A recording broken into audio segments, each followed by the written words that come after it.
Benidorm. It feels like a little piece of Britain under the sun. I bet no one would be surprised if UK border checks popped up on the roads to Benidorm. Many of us visited here as kids with our parents for vacations. Since the late 60s, it has attracted lots of Brits with promises of golden beaches, sunny weather, and affordable drinks. As we grew up, we still held on to memories of Benidorm, though it became more about quick weekend getaways. The exception was our yearly trip for a week of fun in the sun. Over 20 years ago, a British-themed bar started a tradition. They offered a free drink every Thursday to anyone who showed up in a costume. The Spanish fiesta ended on Wednesday with fireworks. The bar wanted to keep the festive spirit alive by hosting a party the next day. It turned out to be a great idea for their business. Unknowingly, they started an event that became Europe's largest costume party, which is still going strong today, even though that original bar is no longer around. For me, Chris Watts, this event has become the highlight of our yearly trips with my friends, Jacob, Will, Rich, and Mike. We've been doing this every year since I turned 19. Over the last 10 years, we all got married. For the past 5 trips, we've come as couples. This might be our last big trip. Rich's wife, Olivia, was 2 months pregnant, and my wife, Ashley, had recently stopped taking birth control. We were hoping for good news soon. The costume day kicked off at noon. This year, we dressed as airline crew, inspired by a popular budget airline. We bought outfits that looked like uniforms and made laminated cards mimicking emergency instructions. We even got some funny props to enhance our skits. We had custom name tags for our made-up airline, Sleazy Jet.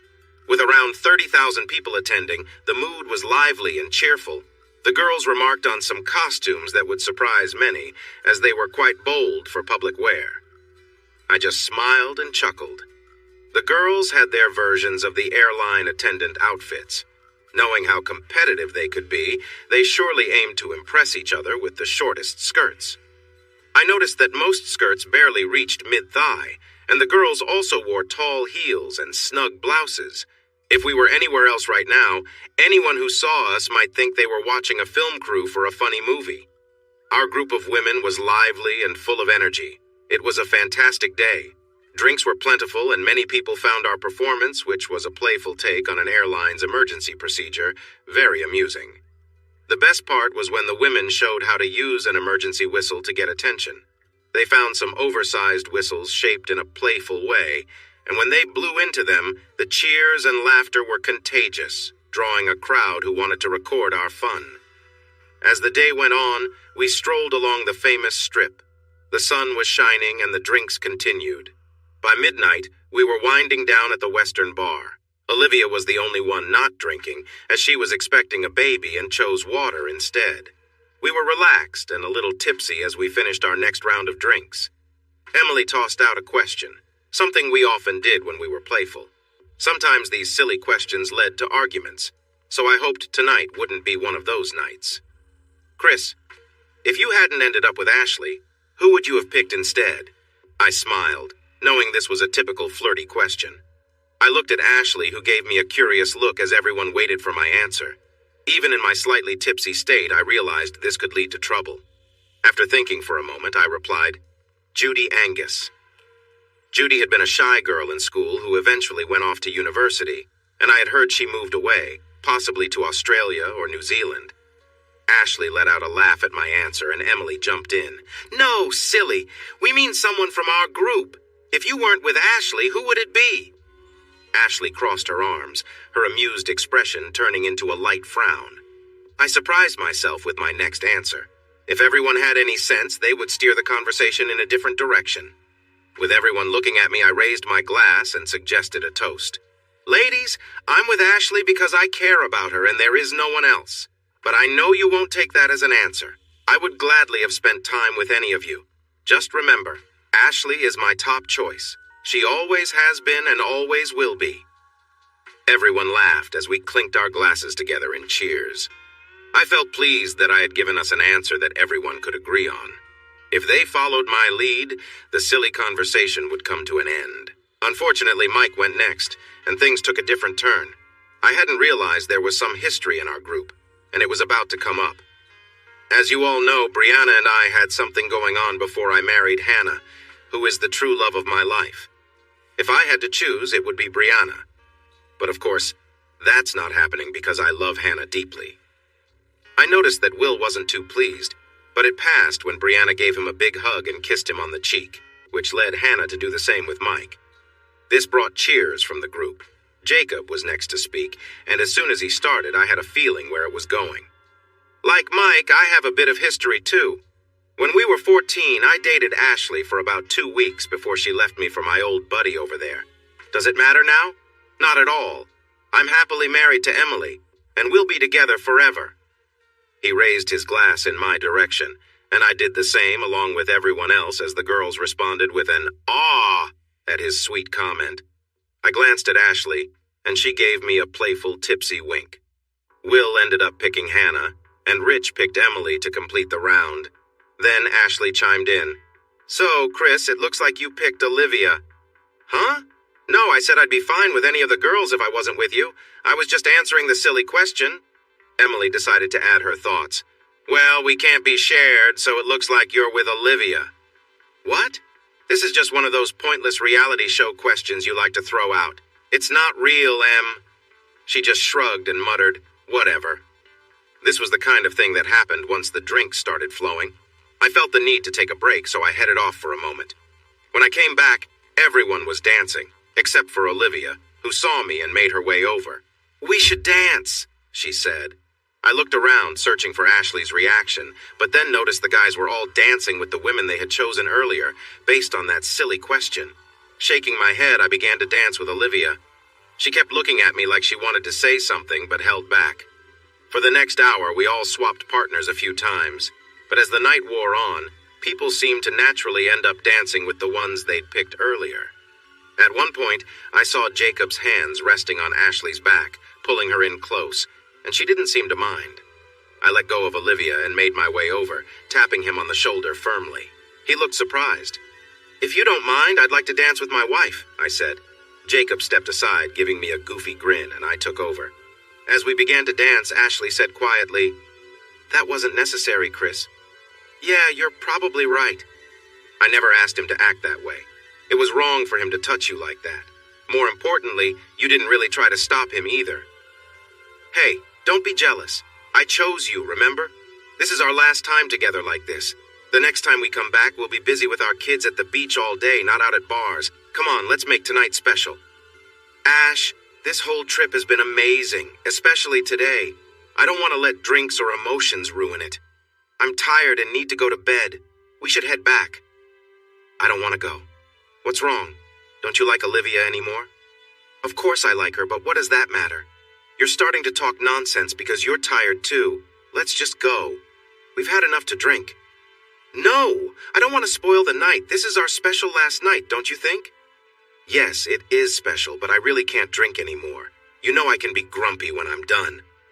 She pushed away from me, clearly at a point where she might start acting strangely. Go on! Run home to bed and miss all the fun!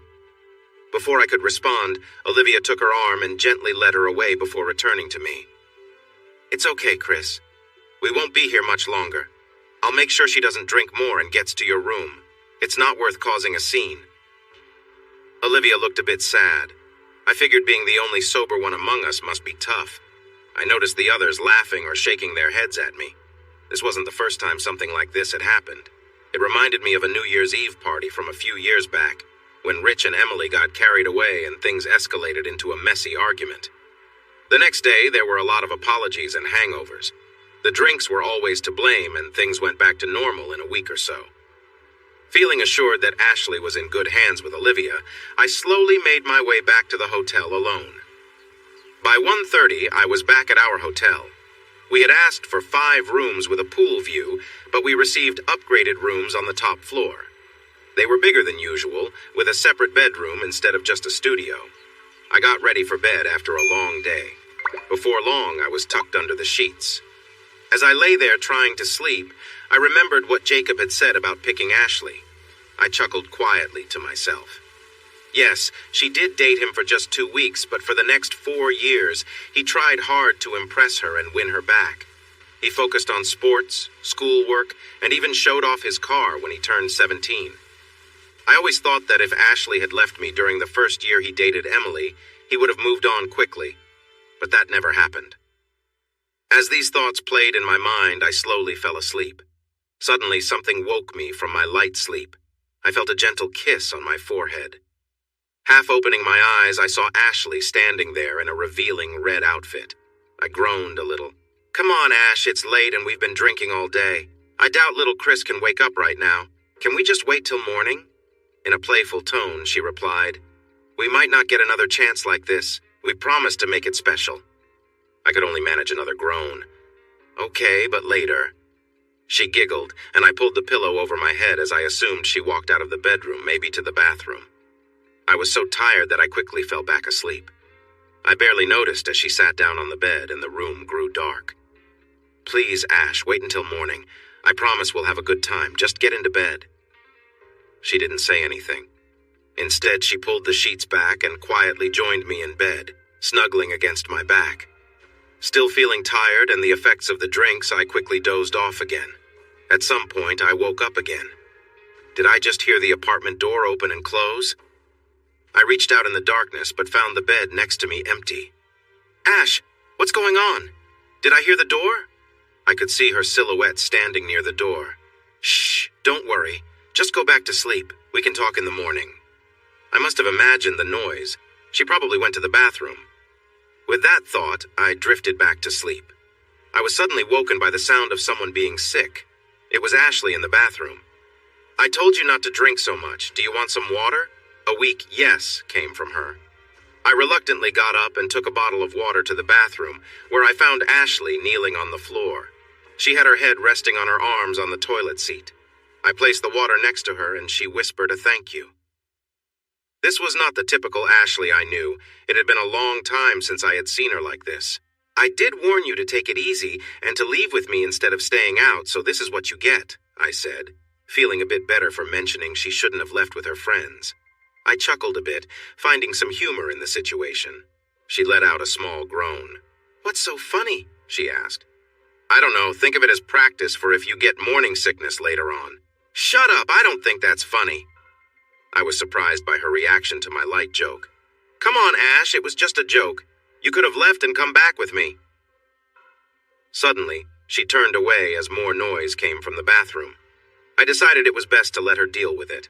I closed the door but left it slightly open. I turned on the kettle, needing some coffee. We weren't heavy drinkers, and it was unusual for either of us to go overboard these days. It made me smile, thinking how we both had been where Ashley was now in our younger years, treating the bathroom like a friend. Sitting out on the balcony with my coffee, I heard a phone buzzing. I checked mine. No messages. It had to be Ashley's phone. This was usual for her. The girls seemed to keep phone companies in business with all their texting. But this was different. Her phone buzzed constantly. "Ashley, your phone is going crazy with messages. Do you think the others can hear you?" There was no reply. Then I heard the bathroom door close and lock. She must have come out quickly to grab her phone. I wondered what I had done to upset her so much. Then it hit me. I walked to the bathroom door and spoke softly. "Is this about earlier when you came back and I said no? You looked amazing, as usual, but I really needed some rest. We don't check out until 2 this afternoon. If you feel better later, I promise I will make it up to you. You know I care about you." Ashley started crying loudly and I felt lost. I tried the door, but it was locked. She wanted to be alone and that stung. My dad always said there's no guide for understanding women. You just have to figure it out as you go. He was definitely right at that moment. 30 minutes later, I needed to use the restroom. I heard the shower running for a bit before she came out, wrapped in a towel with a smaller one over her head. After using the shower myself, I got dried and dressed. Ashley was on the balcony typing away on her phone. I noticed she was wearing a dress she had brought for a cooler day, along with a scarf around her neck. All week, the girls had been wearing summer dresses that showed a lot of skin. She didn't say anything to me. Instead, she sat on the balcony staring at her phone. Something seemed off. Maybe I had drunk too much and said or did something foolish. Did I make too big a deal about her dancing with Jacob? I sat across from her at the table on the balcony, but she didn't try to make eye contact. Did I do something wrong? The way you're acting makes me think I did. Did I upset you? She kept looking down and just shook her head gently. Is it something someone said or did? There was no answer. Then I noticed tears rolling down her chin. With her head down, I couldn't see her eyes, but the tears kept flowing. This was confusing. There had been a lot of messages going around. Maybe she had fallen out with one or more of the other girls. This had happened before, and it could happen again. What could have gone wrong? Is it about that game you played last night? Did something happen because Jacob said he would have picked you if he hadn't ended up with Emily? I must have hit a nerve. She suddenly jumped up from her chair, rushed over to me, and wrapped her arms around my neck, crying hard into my shoulder. I still didn't fully understand what was happening. After she calmed down, I suggested we head downstairs to join the others in the dining room. At least being with the group might help clarify things. Ashley began to explain what I guessed was part of the messages from earlier. They decided to have breakfast out this morning. They all got up really early and went for a walk. They thought it might help clear their heads. That's frustrating. They could have at least waited for us to get ready. Don't be mad. They did send a message, but I didn't see it because I was feeling sick. I knew she was lying. I could tell. She often made silly excuses, like not knowing how the car door got scratched when she opened it too close to a wall. But why lie about our friends going out? It seemed something big had happened with the girls, and I was starting to feel like the others were against Ashley. This wasn't right, so I decided it was time to find out what was really going on. Ashley wanted to stay at the hotel. It was clear she was trying to avoid the others, but I wasn't going to let that happen. When I said I would go look for them myself, she finally agreed to come with me. I found out the name of the place she mentioned. It was in a quiet area in the old town. As we walked along, I could tell that something was still bothering her. It was really hot outside, yet she kept her scarf on, saying she felt a little cold. As we got to the old part of town, I happened to look down an alley and saw our friends sitting at tables outside a bar. This was not where we were supposed to go. I turned to walk towards them when Ashley pleaded with me. Please, let's go somewhere else. Can't we just enjoy the rest of the day together? I stopped and faced her. I don't know what's going on, but this isn't right. They shouldn't treat you like this. I need to talk to them. After that, if it's that bad, we can part ways. I'll even call a taxi for us to the airport instead of taking the minibus with them. Ignoring the protests behind me, I marched towards them. When Mike realized I was coming, everyone's eyes turned to me, looking uneasy. They were gathered around some tables. Ashley caught up with me and stood by my side. I was determined to speak clearly. I don't know what you all think Ashley has done, but you are poor friends for ignoring her like this. They exchanged shocked looks. Ashley grabbed my arm, urging me to walk away. I started to wonder if maybe it wasn't Ashley's fault. Was it something I had done? Someone say something. Your expressions are making me think it's my fault. Jacob finally spoke, his smirk making me uneasy. No, mate, it's what you didn't do that's the issue.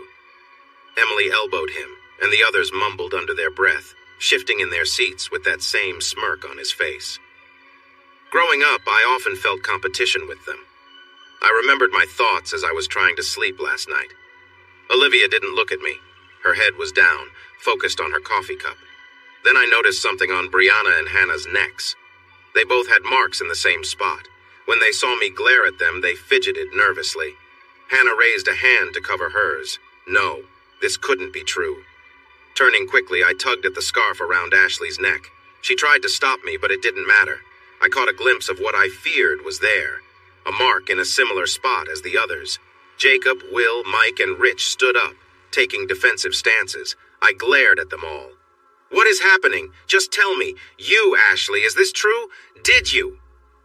Ashley interrupted loudly. You agreed to it. You said you were okay with it. Olivia came into our room, but you were asleep and she felt nervous. I was confused and could not believe what she thought happened. Why did she believe that? She started to cry, but tried to explain. When you were in bed, I came to you in the teddy. I said we all wanted to make a memory for us, and you said it was okay. We all switched rooms, but it went wrong. It was supposed to be fun for everyone. I quickly replied, not once did I agree to what you and everyone else did. Tell me, when did I ever say, I'm going to go have fun with your friends? Even if I was drunk, I would remember that. You were just talking strangely after that silly game. So no, I definitely didn't say it was okay. By now, she was crying hard, and my mind was racing. I looked around until my eyes found the smirker. I knew who had crossed the line. As our eyes met, he understood what was about to happen.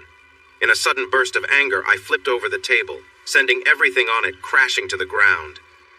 The room was silent for a moment, which allowed me to step forward and land a hard punch to his face. He fell down. After that, everything became a blur, and suddenly, I was lying on the floor with two people holding me down. I turned my head and saw Ashley sitting on the ground with some blood in her hair as people rushed around her. What had gone so wrong? The police arrived quickly. I saw the cafe owner and staff talking rapidly to them, pointing at the mess, the injured people, and finally at me. It was clear they were blaming me, and I felt their anger and disgust in the eyes of my so-called friends and the small crowd that gathered.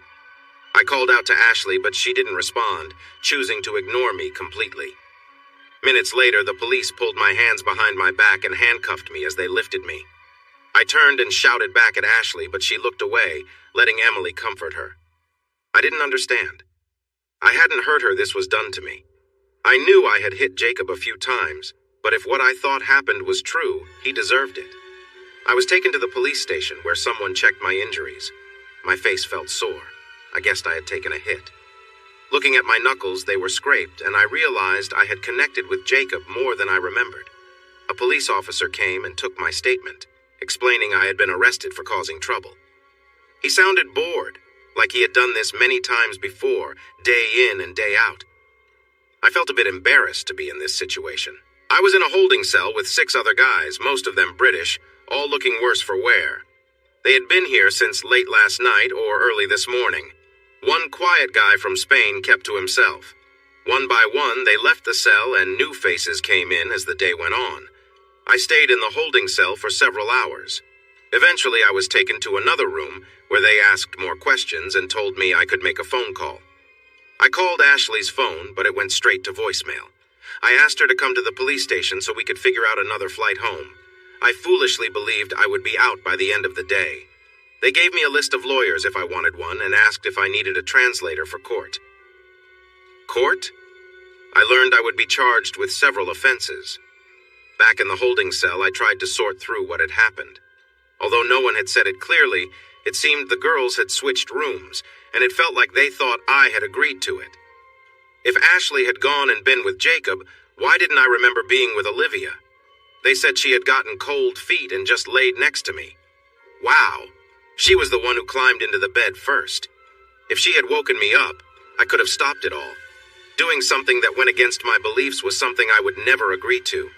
Could I have been so drunk that I went along with something so out of character? I was sure I hadn't. I put my head in my hands as my thoughts raced. As the day went on, more guys came into the cell until it was nearly full, each of them there because of too much drinking and misunderstandings that led to fights. I was shocked when a big tattooed guy said someone had said the name of a rival football team behind him, and that was enough to start a fight. Some people are unbelievable.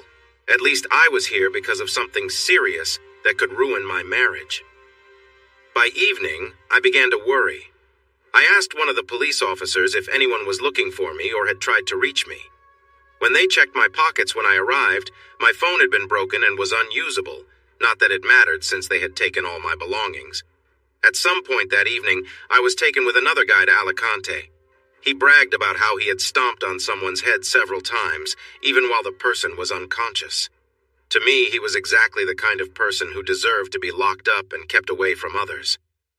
As the police van traveled from Benidorm, I felt really worried. Ashley must have gone to the police station. When they put me in the police van, they had my passport to prove who I was. I could see my suitcase in the back. I wondered why my wife didn't just keep it with her at the hotel. Even if she couldn't stay longer, there were plenty of other places to go. When we arrived at Alicante prison, I felt heavy with worry, especially since I was with someone facing serious charges.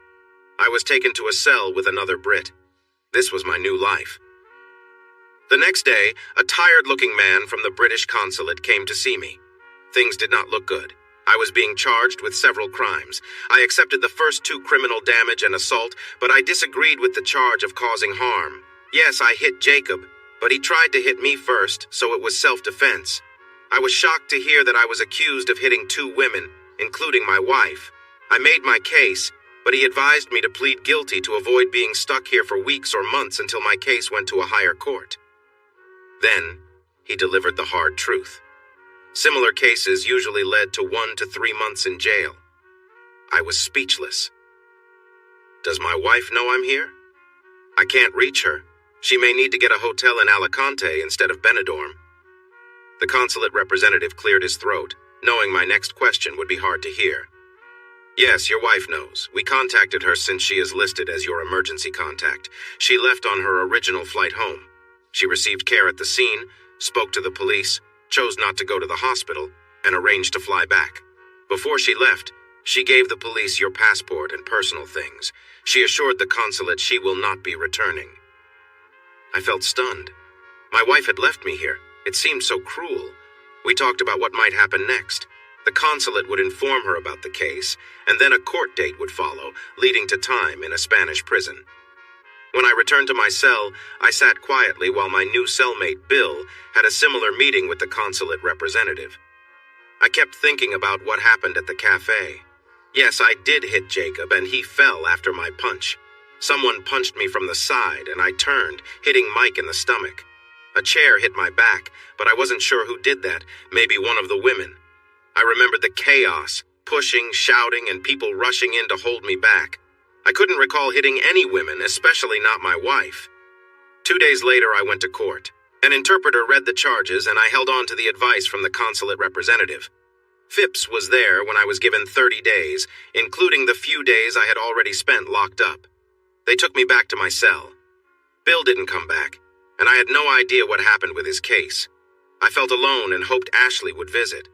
I figured she had told my parents. I expected them to come to Spain and see me.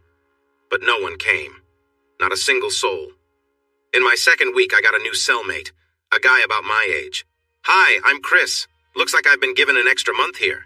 He laughed. "We must be in the same boat. I got sent here too. The police cells were full, so they brought me here. I was just having a good time with my friends on a trip when everything went wrong. One moment I was enjoying drinks by the beach, and the next, I was knocked out. I woke up in the hospital and later found out I was accused of hurting a police officer. I say I'm innocent, and I plan to fight it. So here I am, just waiting. Please tell me it wasn't you who hit me on the head, or this stay is going to be a real challenge." We both laughed and shook our heads. It turned out Josh was in a similar situation, which he explained. "We were all drinking. Sure, we had a few, but we weren't looking for trouble. I didn't even see what went wrong. Suddenly, everything exploded into chaos. I tried to step back, and I think someone hit me with a bar stool. The next thing I knew, I was on the floor, dazed. I vaguely remember trying to stand up after that. I grabbed a broken stool leg, probably the one that hit me. Just as I got up, it broke, so I ended up holding a piece in my hand. Then the cops rushed in. I raised my hands but didn't let go of the stool leg. Before I knew it, the police pushed me to the ground, shouting at me in Spanish. Next, I was in handcuffs, in a police van, and on my way to the hospital for my head injury. I shook my head, and I thought I was all alone in this mess. Dinner time arrived, and we headed to the canteen. Josh made a comment. "Don't look too obvious, but check out the 2 guys at the end of the table. I'm pretty sure they were at the bar when we got caught. I saw one of them pointing at me." I glanced over. They were indeed watching us. Josh looked worried. I suggested, "Maybe we should just stay away from them." "Yeah, you're right. We'll just have to share our life stories to pass the time." We both laughed and shook our heads. I liked him. He seemed to have a similar outlook on life. Back in the cell, we talked about our lives, and it was surprising how many things matched in our stories. He was married, and his wife's name was Lauren. He shared how long it took him to find the courage to ask her out because he thought he didn't look as good as she did. I couldn't help but make a light joke. Maybe she shouldn't get her vision checked then. We both chuckled. Even in the short time we had known each other, we had a connection. We felt comfortable joking without hurting each other's feelings. It turned out that Josh's family owned a big car dealership in Bournemouth. His dad had made him start at the bottom, and now he was the second in charge. Josh had a sister, and there was a complicated story about his ex-brother-in-law, Jerry, who had some troubles that landed him in prison. Josh's brother-in-law's brother, Brett, was a director at the dealership, but had to leave because of family issues. It seemed like both brothers were distant from Josh's family now. My dad said I had to step up sooner than planned, and the other directors agreed. As the managing director, what my dad wants usually happens. Before that, I was happy just working with cars. I can't say the first year was enjoyable, but now that I've learned the business, I'm feeling good about it. Josh asked about my story. I shared what I thought happened the night before my arrest, although I was uncertain about everything. For the first time since everything had started, I let my guard down and cried. Josh came over and sat next to me, putting an arm around my shoulder. It's okay. Let it all out. I thought my situation was tough, but that's really something. I cried about feeling lonely, abandoned, and how I had admitted in court to hurting my wife, even though I truly believed I hadn't done it. Despite not knowing each other long, Josh became my best friend and my only support in that cell. He never judged me or said anything hurtful. The next morning, we went to the shower area together.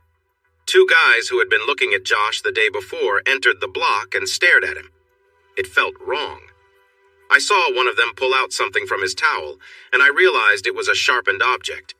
While one blocked the entrance, the other moved toward Josh from behind. Without thinking, I rushed over and bumped into the guy, sending him hard against the tiled wall. He fell to the ground. I quickly stepped on his hand, making him drop the makeshift weapon, which turned out to be a sharpened toothbrush. When his friend came towards us, I picked up the toothbrush to protect us. An inmate walked into the shower area. Guards! I quickly tossed my toothbrush into a shower stall and helped the guy off the floor just as the guards arrived.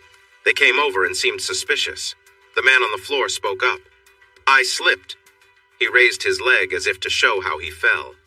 The guards glanced at his hand and then took him away. Thankfully, they didn't look any further in the showers. The man's friend shot me a cold look. You should have stayed out of this.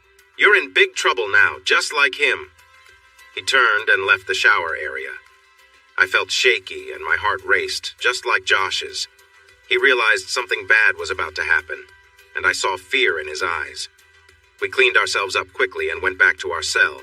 From that moment on, we stuck together. If we saw our two friends in an open space, we made sure to stay close to the guards. Josh was sure they had been in the bar where everything started, leading to his arrest. He believed they thought he was allied with the other group involved in the fight. By the end of my third week, a lawyer came for Josh. His dad had finally found him and got a good law firm in Spain to help. Within a day, the lawyer and the prosecutor had CCTV footage from the bar that clearly showed Josh had no part in the fight. He was trying to back away when he was attacked. He laid there for a while and then got up looking confused after a stool broke. This made the police think he was about to attack them. There was no case against him, and Josh was released within hours. Chris, I can't thank you enough. I'm still here because of you. I will do everything I can to get you out and deal with those two. It's been nice getting to know you, even in these strange situations. I told my dad about what happened to you and how you've been left behind. We left you a prepaid card with a couple of €100, just in case you need it when you leave here. My dad is also leaving a case of cigarettes because they're useful here. Trust me, my dad knows what's important. When you get out and back home, please stay in touch. I felt grateful that someone who had known me for such a short time was looking out for me. I truly saw Josh as a brother. I'll get in touch as soon as I'm home and sort everything out. I'll pay you back for the money and would like to take you and your dad out for dinner as a thank you. He laughed. Don't worry. My dad is just glad I've been with a good guy like you. His biggest worry was that I might have been married off here and would come out with a different name. Now he knows I almost left here in a bad way. We both laughed. The guard signaled that Josh had to go. His last words were to be strong. He promised to think of me over the next week and said he would be there when I returned to the UK. We hugged, and then he was gone. For my last few days in this place, I got a new cellmate named Baza. He was from Newcastle and was a large guy. Unlike Josh, he was not nice at all. He bragged about serving time for fighting and looked down on me because I didn't care about football or any teams.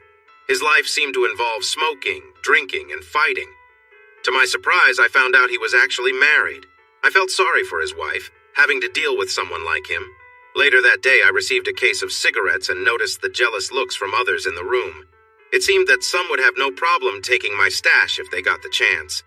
Sitting back in the cell, I daydreamed about what I could do with those cigarettes. I remembered the old TV show Porridge and thought about what those cigarettes could buy, maybe some snacks or a little treat. I chuckled to myself. "What's so funny over there?" Baza asked. I had almost forgotten he was there. "Nothing much, just thinking about that old show, Porridge." He snorted. "Yeah, it was funny back in the day. What are you going to do with those cigarettes?" I glanced over at him. He was fidgeting, rolling his hand around his fingers absent-mindedly. His fingers were stained from smoking, and he looked at the carton like a kid gazing at a big present. I smiled to myself. Josh's dad really had a way of seeing things. "How about this? You can have all these cigarettes if you watch out for me. There are a couple of guys in here who don't like me much. If you keep an eye on them, they're yours." Suddenly, he walked over and grabbed the carton from me, his eyes focused on it as he spoke. "Deal. That sounds fair to me?"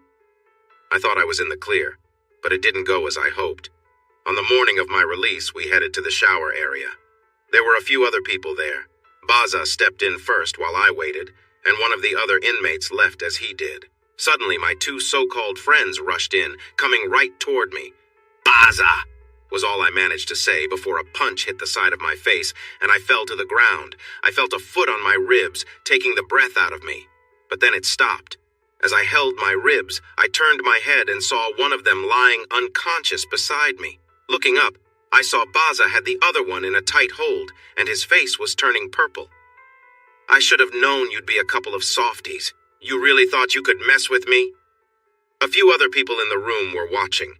Baza shouted at them, "Don't just stand there. Help him up and get him out of here before the guards come in. And Chris, if I don't get my cigarettes every week, I'll come look for you when I'm out." I was helped to my feet and looked at Baza, giving him a thumbs up. I knew I was lucky to have him there. A few packs of cigarettes didn't seem like much for avoiding a serious beating. As I walked out, he let go of the second guy, who fell to the floor. I couldn't wait to leave this crazy place. Later, I was finally released. The guards laughed at my swollen face as I walked away from the prison. I struggled to breathe, but I was glad to be out. Standing outside in the sun, it hit me there was no one here to greet me. I wondered why nobody came to see me. They had to know I was getting out. I had about 50 euros in my wallet, so I made my way to the center of Alicante and found a bank. I tried to use the cash machine with my debit card, but after entering my PIN, it took my card and told me to contact the bank. I tried my credit card too, but it did the same thing. Thankfully, I remembered the prepaid card that Josh had given me. Without a smartphone, it was tough to find my way around. I finally found the bus station and took a bus to the airport. I caught a late morning flight back to Gatwick, hoping the prepaid card would have enough for a train home. At 4 in the afternoon, the bus finally arrived in my hometown, Beckastone. Once just a village, it had grown over the years into a small suburban town. With a supermarket and a few pubs, it barely felt like a village anymore. You might not know everyone, but you were sure to know someone in every family. Getting off the bus, I felt worn out. I just wanted to go home and rest. My ribs were aching, and the stress from traveling and everything that happened that morning left me feeling completely exhausted. I had just under 10 pounds in my wallet, enough for a quick drink before going home to see what kind of welcome awaited me. As it turned out, I would find out long before I reached home. At this time of day, there were not many people in the pub. A few older gentlemen came here every day, enjoying their drinks slowly. There was a man who had lost his job and a couple of kids who probably skipped college. As soon as I walked in, everyone turned to look at me, and conversation stopped while I made my way to the bar. Claire, the barmaid, poured me a pint but didn't say much. She seemed a bit uncomfortable serving me. I figured it was because I looked a bit rough. As I took my first few sips of the cold beer, the landlord appeared from the cellar. When he saw me, he paused. "When you're done with that beer, please leave. You're not welcome here anymore." I was shocked. This was the last thing I expected to hear. "Why can't I stay? I haven't done anything wrong." He leaned over the bar, getting very close to me. Option 1, say nothing, finish your beer quickly and walk out. Option 2, say another word, and I will take your drink and throw it away. Then I'll show you the door. From the look on your face, I can tell you're not too popular with anyone." Feeling frustrated, I finished my beer fast and slammed the empty glass down on the bar before leaving. It was just under a mile to walk home. Ashley should still be at work, so I could take a quick nap before we had to talk about what had happened. I couldn't stop thinking about why the landlord had acted that way towards me. My gut told me that the truth had been twisted, making me look bad. I walked the mile home. Without my keys, I planned to use the spare keys from the hidden key safe. I entered the code, but the door stayed locked. What was going on? Why had she changed the code? This was my house, too. It had once belonged to her grandmother, who had passed away. Her parents had sold it to us for $20,000 less than what it was worth, calling it a wedding gift. We had no mortgage. Everything was legal and in a contract. Ashley would not return from work until 6, so I decided to walk to my parents' house, which was about a 10-minute walk.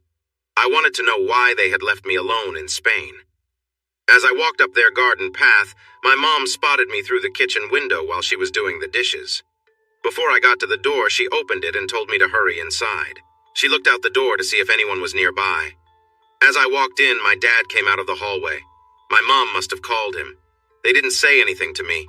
No friendly words or feelings were shared. They both looked really upset. I felt annoyed and decided to respond with sarcasm.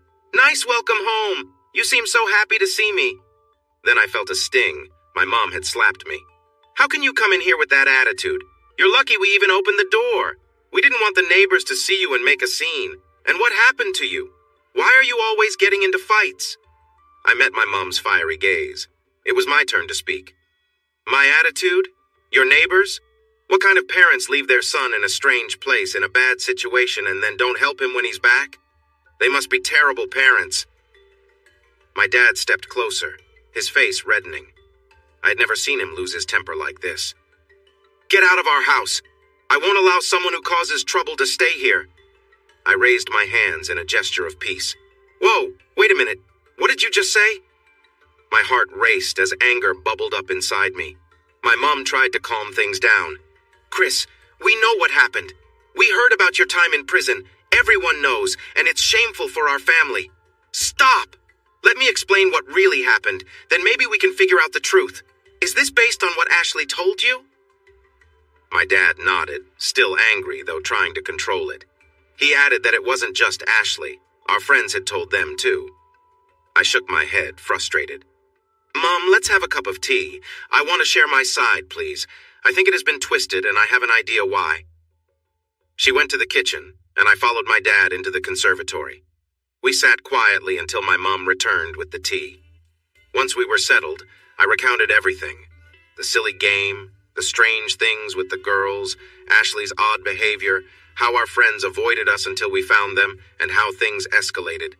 I might have fought with the guys, but I swear on my own honor, I never touched Ashley or the other girls. Throughout my story, my parents exchanged worried glances. When I finished, my dad asked a question. "So, let me get this straight. Ashley went into Jacob's room and you think something happened? Does that mean someone was with you that night?" "Dad, I was in a bad state. I remember getting ready for bed and Ashley was there too.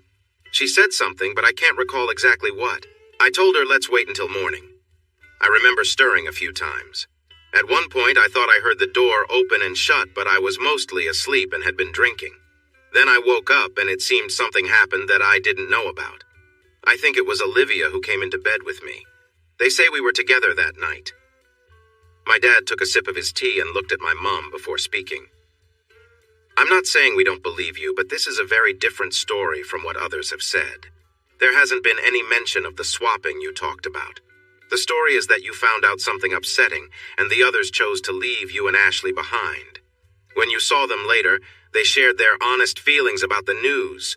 You got so upset that you confronted Jacob. They tried to intervene, and when Ashley tried to calm you down, you lashed out and hit her, then swung at Mike before they and the cafe staff could stop you. My parents, the two people who should know me best, seemed to doubt me. I could see the uncertainty in their eyes. Do you really think I would do that?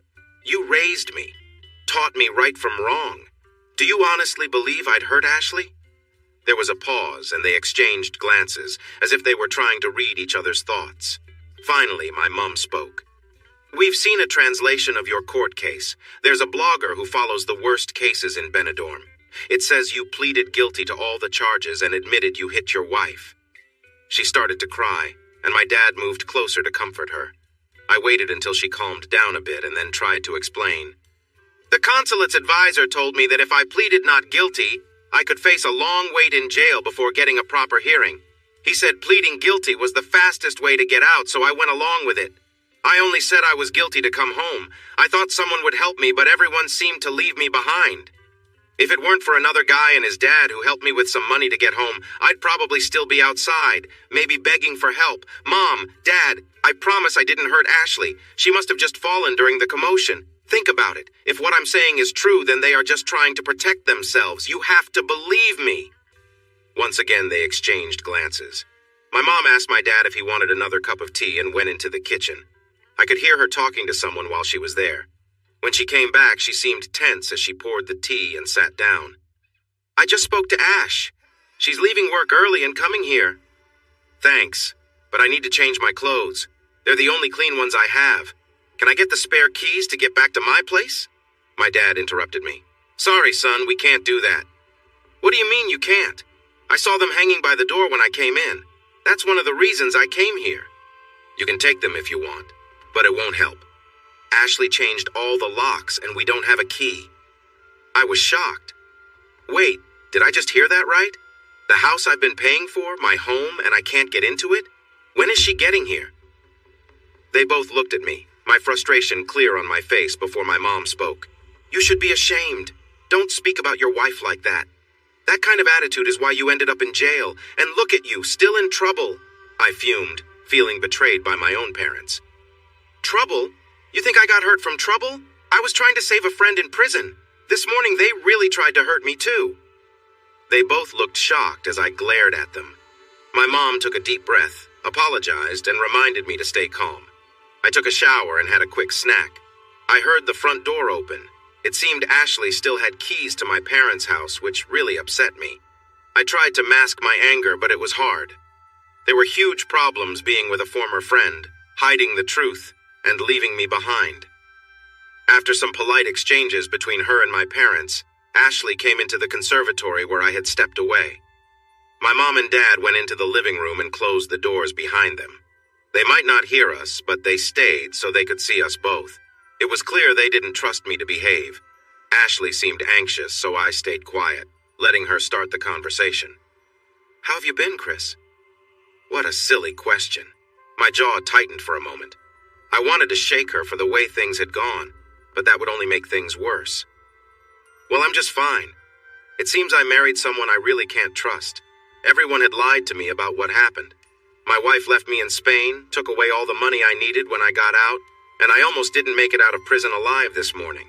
Yep, I'm doing great. How about you? She sat quietly, looking down, saying nothing. Lost your voice? Or maybe you feel guilty for what you've done. She looked up, her face turning angry, and then she started to speak. Her voice was low, so my parents wouldn't hear, but it was filled with attitude. This is all your fault. You agreed to this, then you fell asleep at the last moment. You messed everything up. I took a deep breath. I didn't expect that reaction. There's a saying that the best defense is a good offense, and that's what I was seeing. I tried to stay calm. Calm down.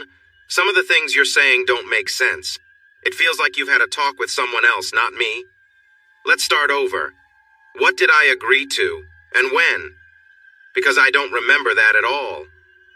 So, she began to explain. It all started with a silly question about who we might have chosen if we weren't with our current partners. I had said anyone, while everyone else named someone specific. The girls knew it would be our last trip together because Olivia was pregnant, and they thought it would be fun to give us a memorable summer holiday in Benidorm. I shook my head in disapproval and she kept going.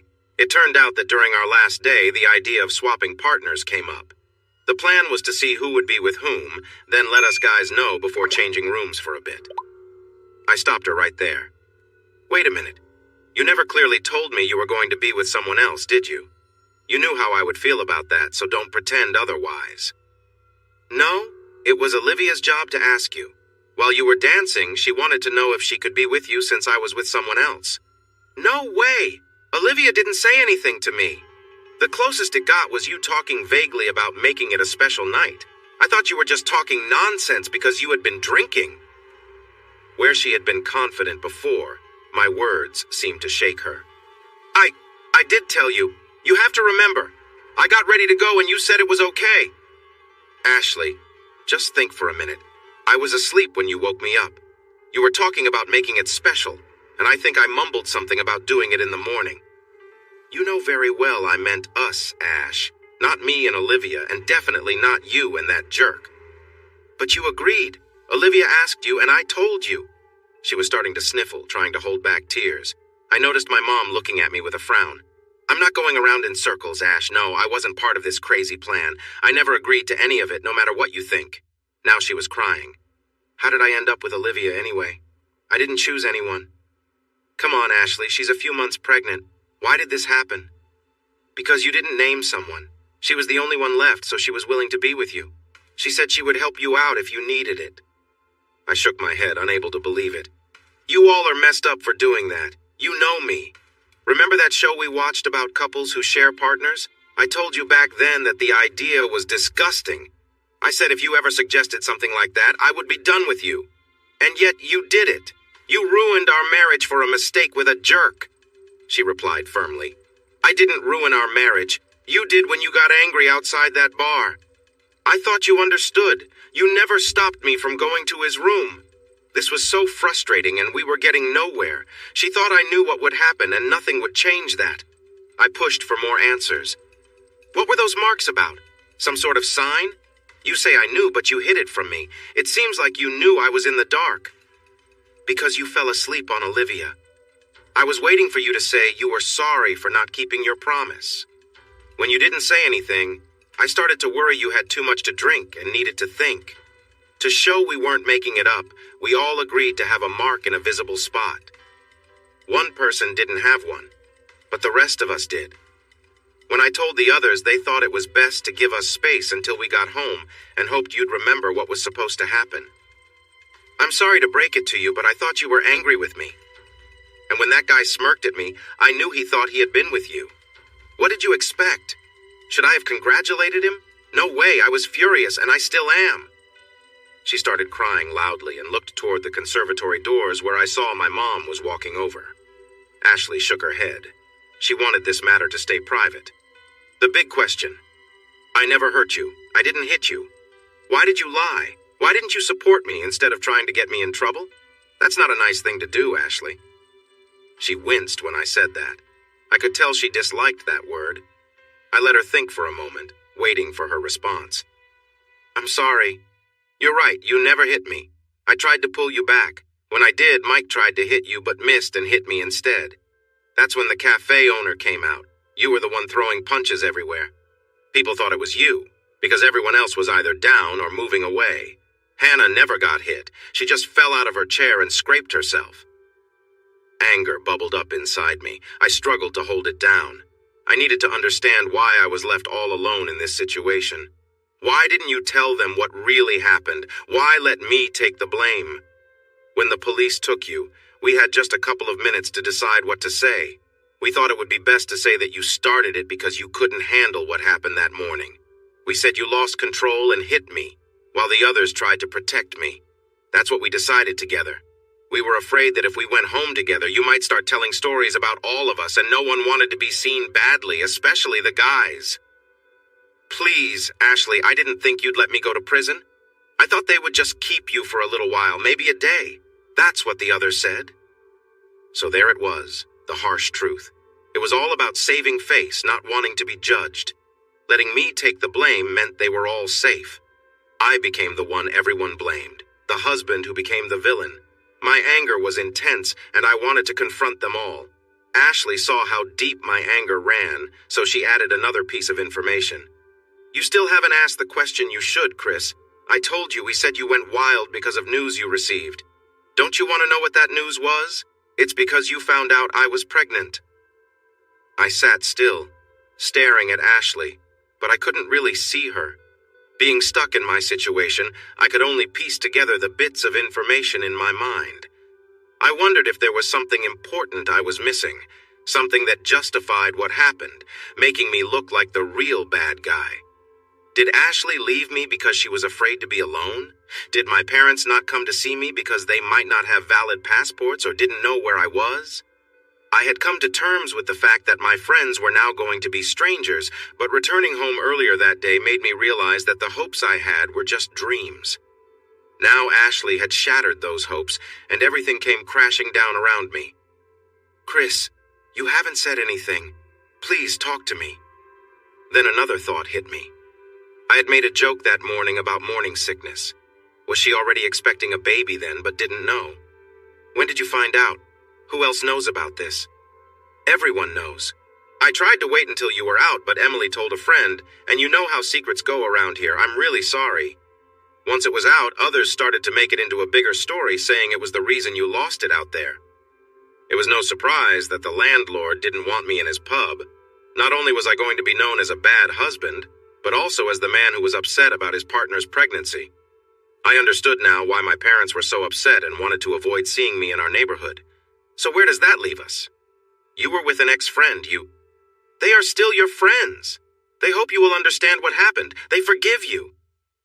I looked at her in shock as she spoke and jumped up from my seat, raising my voice. Forgive me? What about what you've done? When did you find out? You never said anything. You were still drinking heavily. You couldn't have known that morning. You were looking for a quick excuse to tell the police. You didn't know Ash. Oh no, that could be his child. Please, tell me you and him were careful. I remember you were in the right time of your cycle. Please, no. Just looking at her face told me everything I needed to know. She hadn't been careful. Emily was on the pill, and we hadn't brought any protection, unless one of the others stepped in to help, which I really doubted. I lost it. You can't be serious! Suddenly my parents walked in, and my dad quickly interrupted my outburst. That's enough, Chris! We didn't raise you to act like this. It's not acceptable. Ashley, is this what happened when you told him in Benidorm? We didn't want to bring it up until you were here to understand everything. Son, Ashley is willing to give you another chance, to move past this. We know it's a lot to take in, especially the thought of becoming a father. Mom, Dad, this is important. When did she tell you she was expecting? Was it right when she got back? Please, it matters. Ashley spoke up. Please, honey, it doesn't matter. I kept my feelings to myself for a few days after we got back. There were too many bad things happening, and I didn't want to spoil the good news until things settled down a bit. You know the truth, which is why you panicked during our vacation. I stood there staring at the woman who said she loved me, but was clearly lying to both me and my parents. She had acted so well since we got back that they all believed her. Ash, I'm giving you one chance to save our marriage. You need to tell them the truth about what really happened. If you can't, it's over for us. Once you can, get a DNA test for the baby. She shouted back, No, it's our baby. How can you say something so awful? I won't do that. She began to cry hard, shaking her head. Then my mom suddenly spoke up. Get out of my house! I looked at my mom.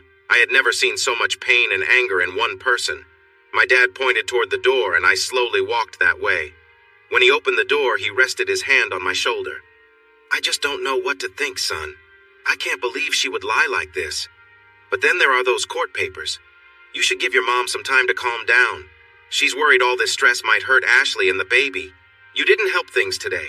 Your mom might cut ties with you if she loses that child, so please be careful. Dad, please try to see my side. I'm telling you the truth. No one mentioned a pregnancy in Benidorm. What if they had harmed me in that prison attack? Would Mom be happy blaming Ashley for my death? I sighed. Dad, I need you to believe me. I'm your son. I'm having a hard time, son. I really want to believe you, but you're the only one saying this. If you're right, then the lies will start to fall apart. I'll tell you this. Ashley didn't mention being pregnant when she first got back, which I found odd. She claimed there was too much bad news when they returned. All she said was that there had been a misunderstanding and that you had hit her. Once the pregnancy came up, it seemed to be because you were upset about it. I remember our talk before the trip. You asked me to find your Scalextric set because you wanted to play with it with your child. That doesn't sound like someone who would hurt his wife over news like this. But there are so many things going against your story. I'll talk to your mom. Where will you go now? I don't know, Dad. I was hoping to stay here since I can't go back home. She has shut me out of my bank accounts. Take my credit card. The PIN is 1519. Find a hotel to stay at for a few days, but don't go overboard, all right? Whatever you need, feel free to use it. Send me a message once you get a new phone and we can try to meet up, hopefully with your mom, and maybe she'll be more understanding. I hugged my dad and headed toward the shops. At Tesco, I took out £100 and bought a basic mobile phone. I saw a taxi company's number on the notice board, so I called one to take me to Ashford's Premier Inn, where I booked a room for 3 days. I charged my new phone after putting in the SIM card from my old one. I felt sore and exhausted. I hope to start fresh tomorrow. Lying on the bed, my body ached from the rough morning I had, and my mind was troubled thinking about my parents. What should I do now? My thoughts kept flipping between options. I could see how Ashley might have seen things as a misunderstanding, thinking I was okay with it, but that thought was quickly overshadowed by the promise we made to each other to be committed. Ashley and the others seemed to think that what happened in Benidorm somehow canceled our vows. If she hadn't surprised me with that news, considering all the lies they told to protect themselves while leaving me behind, I would have gone straight to a lawyer for a divorce. I remembered our talks over the past year and a half about baby names, nursery colors, and what schools we wanted our kids to attend. We had discussed so much and really looked forward to starting a family. Now there would be a child, but possibly not mine. My thoughts were stuck in a loop. I hoped my child wouldn't start life with single parents, but I couldn't imagine raising someone else's child. In the morning, I turned on my phone to find many messages waiting for me. A few people I knew had texted about needing to talk when I got back. There was one message from Ashley sent on the day everything fell apart. She didn't know my phone was broken. She told me she loved me, that it was a misunderstanding and we could sort things out in a couple of days when I returned home. I couldn't help but scoff. How do you fix the fact that your wife had been unfaithful and might be expecting a child? That thought troubled me greatly. Wouldn't the odds be in favor of it being my child? But the truth was, my wife had left me, lied to me, and left me to face difficult times alone. I felt lost, hoping that clarity would come, allowing me to make the right choices when the time came. I called the number Josh had given me before he left. Moments later, we were engaged in a deep conversation as we caught up. He was really concerned about me after his departure. His dad's lawyer had looked into my situation, but with my sentence nearing its end, they decided to let things play out. I told him about the cigarettes and how they helped me out, saying it seemed like his dad could see the future. He invited me to come down, and I said I would, but I needed to sort things out up here first. I wasn't even sure if I still had a job. I texted my dad, and he called me back. He had picked up my car from home along with a lot of my clothes, and he would bring it to me. He talked to Ashley about my bank cards being canceled. She was sorry and said she wasn't sure if they were safe after my arrest. She arranged for a new bank card for me and offered to take out some cash to help me. I asked my dad if she had given him the cash, but he said she wanted to talk to me directly about that. By the afternoon, I was feeling better. It was nice to have my phone and my car back. The next step was to check if I still had a job. The downside was that Rich worked there too, in sales. When I got to work, I was taken to see Dave Myers, one of the directors. I shared my side of the story and explained why I admitted my guilt. He even searched for my case online and agreed that if I had fought it, I might still be stuck in a Spanish jail. "Chris, you've always been a good employee here," he said. "Your wife came in the day you were supposed to return and explained that there had been a misunderstanding. She asked us to keep your job for you. Based on your work record, I supported you, but others weren't so sure. Word has gotten around. Someone found a copy of your court case in the break room. A memo went out making it clear that any crime would be dealt with by the court, and our company will not accept bullying in the workplace. It's going to be a tough road, Chris. Stay calm. Hopefully things will get better soon after you return to work. It's Thursday. Can you come back on Saturday? It's a half day, so that should help." I thanked him and shook his hand as I left his office. He was right. The receptionist gave me a harsh look when I walked in and out, so I knew this would be hard. My next problem was finding a place to stay. I couldn't afford to stay in the hotel forever. Before I left work, I gave Dave my new bank details to make sure my money was safe, so I opened an online account that morning. That evening, I got a message from Ashley inviting me to dinner on Friday night to have a calmer conversation. She ended the message with 3 little XXs. I needed the money, and I had my work clothes there too, so I agreed and asked her what time. When I woke up Friday morning, my thoughts from my first night at the hotel were still swirling in my mind. I decided it was time to take some steps, even if they didn't lead anywhere good. I went to see a lawyer to explore my options for divorce, just in case I needed to take that path. Things looked okay until I mentioned that my wife was pregnant. When the lawyer asked if I had anything else to share, I told him about my time in jail and why it happened. He shook his head slowly and warned me that it could cause big problems in front of the wrong judge. I might not come out well. I asked him if he could write a letter for me, thanking me for my visit and detailing the costs of working with him as a divorce lawyer. I wanted to use this to put some pressure on Ashley. I had a plan, but I needed something to help me. After paying £30, I left with a letter that didn't mean much. On Friday evening, I arrived at my old home. I rang the doorbell and Ashley answered. "You didn't need to do that, you could have." She paused, looking down, her face bright red. "I'm sorry, I forgot the locks were changed. It felt strange, you knocking." I chuckled lightly. "Yeah, it felt strange coming home to find the locks changed. I'm sorry, my parents wanted me to do that for my safety." "From who, Ashley? Only lovers get keys, not husbands." "Please, Chris, let's keep this civil. Instead of blaming each other, can we focus on what to do next?" She turned and went to the kitchen. After a month of prison food and then disappointing microwaved meals, the idea of a home-cooked dinner was tempting, even if the company was a bit awkward. I mentioned I needed to collect a few things for work, and she knew I was back in town on Saturday. Gossip spreads quickly. It was clear she had put in a lot of effort. Her dress was nice without being too revealing, and her makeup was subtle. I guess she didn't want me to say anything rude. The table was set for 2, making it feel like a special dinner. She had prepared good-sized steaks and a nice red wine that she knew I liked. The only thing she asked was that we save our conversation until after dinner. I was okay with that. It made sense not to ruin a nice meal. After we finished eating, I placed the letter on the table and opened it so she could see the letterhead. If she wanted to read it, I would let her. I hoped for the reaction I got. Her eyes widened in shock, and tears began to fall as she shook her head. In a quiet, shaky voice, she said, No, this isn't right. It's not what I want. I need you. You're my husband, and we're having a baby. We can't split up." I looked at her without showing any feelings. "If you really needed me, why didn't you speak up and stop me from going to jail? Why didn't you try to see me or reach out? You left me with nothing and changed the locks on our home. And why? Why did you betray us? You ruined our future." She started crying hard. I realized I had pushed her too far, digging up old wounds from earlier in the week. It still hurt a lot, and it wasn't going to go away quickly. My dad's words about stress and its consequences echoed in my mind. I stood up and put my arm around her. She held on to me tightly. "I'm sorry," she said through her tears. "I shouldn't have said that. Like you, I'm hurting too. I didn't mean to make things worse." Between her sobs, she spoke quickly. "I'm really sorry.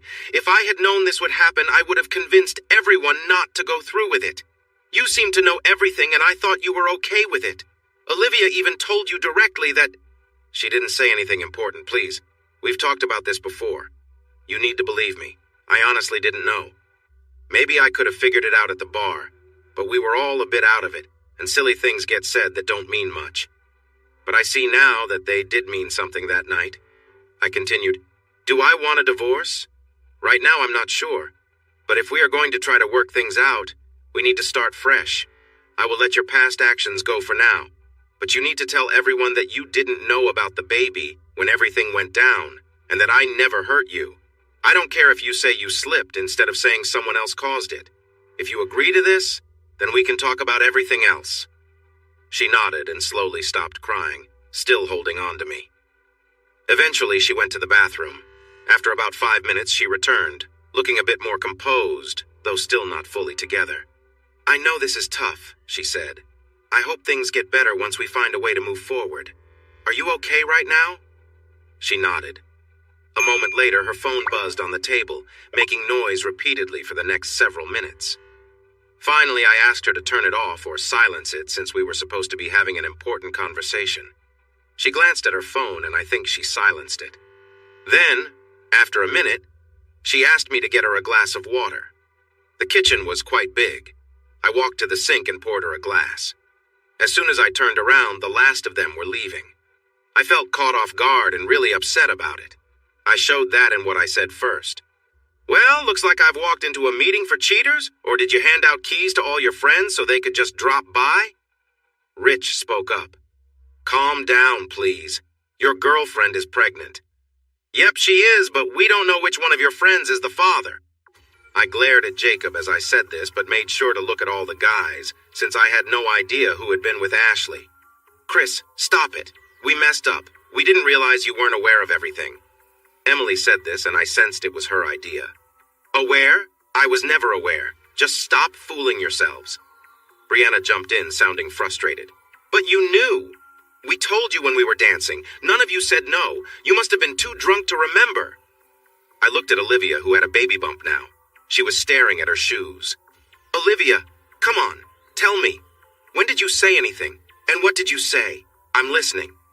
She stayed quiet, looking down. Olivia! My shout startled her. She looked up, tears streaming down her face. I'm sorry. I was supposed to tell you, but I just couldn't. I didn't feel pretty, and nobody chose me.